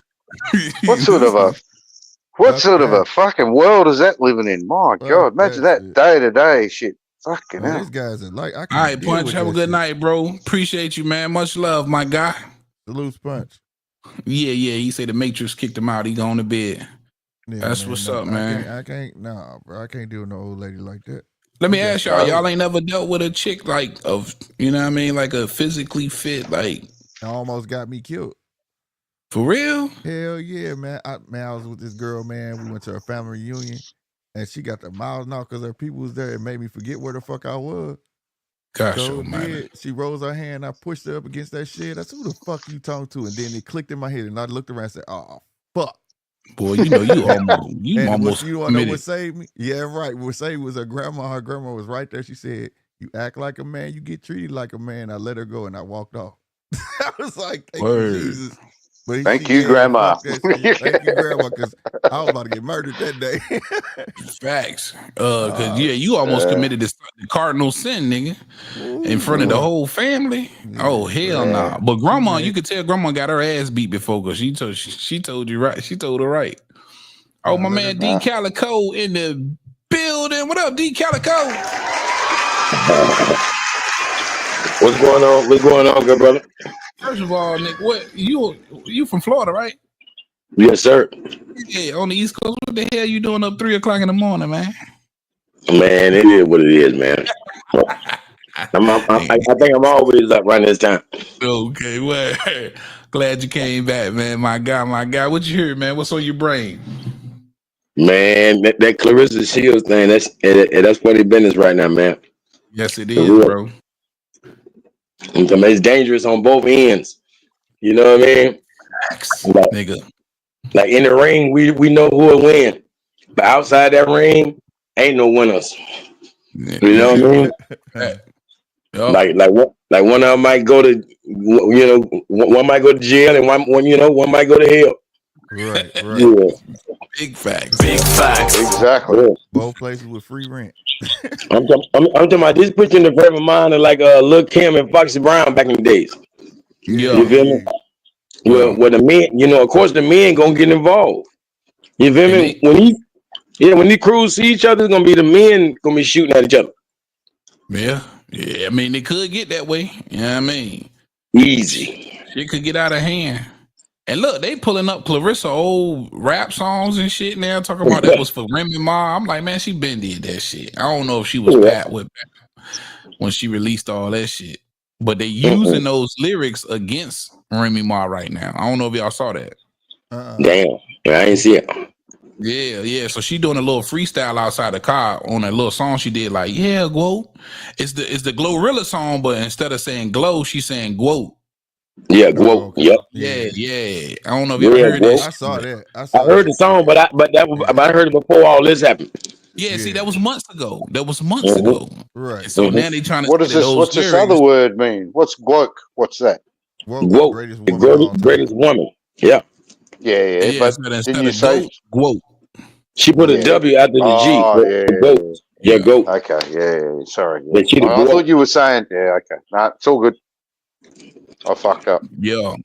So yeah, they trying to say them lyrics was for Remy and shit. And yeah, man, this shit getting heated, bro. It's getting heated. Fuck yeah. For real. Stop Yeah, playing, bro. and that's what I'm saying. That like she put that shit out months ago. Yay. I think he said she was still with the dude some months ago, so she was still in the whole relationship when that shit came out. I guess. Look, she was just with that guy arguing with Tank before he fought Frank Martin. Man. Yeah, man, just recently. Like that guy put his neck on the line for her and everything. He was like, "Hey, man, look here, Tank. Man, you done seen me before, man. That's fucked up. You talking shit to my lady, He stuck his neck out there, and now he in trouble." Damn. Yeah, that Tank Martin, that was 6 months ago. Mm-hmm. That was 6 months ago. That was no time anymore. Damn. Never get involved in that sort of shit. Fuck that. Yeah, man, but I had to touch on that. Damn, D, man. I wish you would have got here earlier, boy. I've been on this bitch 2.5 hours, man. I'm finna get the hell up out of here. Yeah, man. I'm definitely tap back in with you though. I appreciate that love, my guy. Thank you, man. Anything else y'all wanted to touch on, man, before I get up out of here? Nah, I'm finna get up out of here too, man. I'm finna lay it down, man. Shout out to the chat too, man. Shadow Band, Mike Saunders, Casino Life, man. All y'all, man. Much love, man, for holding us down and rocking with us tonight. Michael Key. DJ text me, man. He say, I donate to the channel and you making fun of it. My man, DJ. I love you, man. Matter of fact, one more money drop for my man DJ for the $50 Australian money. Money. Just enough. For the goddamn city, man. I appreciate you, DJ. Much love. Coco, I see you, man. Thanks to the panel, man. Mark Wynn, D Calico coming in, burning hot. My man Slick 50 GMT Sports. Make sure y'all check him out, man, on YouTube at GMT Sports. Yes, sir. DJ, much love, man. Punch. Thank you, my brother. Got to get the hell up out of here. Thanks, guys, man. Till the next time. All right. See you, man. All right, man. I'm carrying my ass to bed, y'all. One time for you motherfuckers. You dumb motherfucker! Heavy Bag Boxing TV. Y'all make sure you go sub up to my man Heavy Bag Boxing, man. Get your dumb ass in and hit this bag. The Heavy Bag Boxing TV. Y'all just go ahead and subscribe to Heavy Bag Boxing TV. He be lit on his channel. And Heavy Bag Boxing. Heavy Bag Boxing TV. Yo, shout out to Heavy Bag Boxing TV. Heavy Bag Boxing TV. Heavy Bag Boxing TV. Heavy Bag Boxing TV. That's my little bro. Instinct 412 in the building. Shout out to my guy T.O. Heavy Bag Boxing TV. Get your bitch ass in here and hit this bag. Heavy Bag Boxing, all right? You heard it from me. You heard it here first. Heavy Bags Boxing. Straight out of Norfolk, baby. Let's go. What's up, y'all? Shout out to Heavy Bag Boxing TV. You are tuned in to Heavy Bag Boxing. Get your and hit this bag, dude. Shout out to Heavy Bag Boxing. It's the one and only Blair the Flair. Woo! Yo, what's up? It's your boy Zach, Super Judah, 6-time champion world. I'm giving a big shout out to my home team, Heavy Bag TV. You heard? Keep it live. This is Showtime Sean Porter. You are watching Heavy Bag Boxing.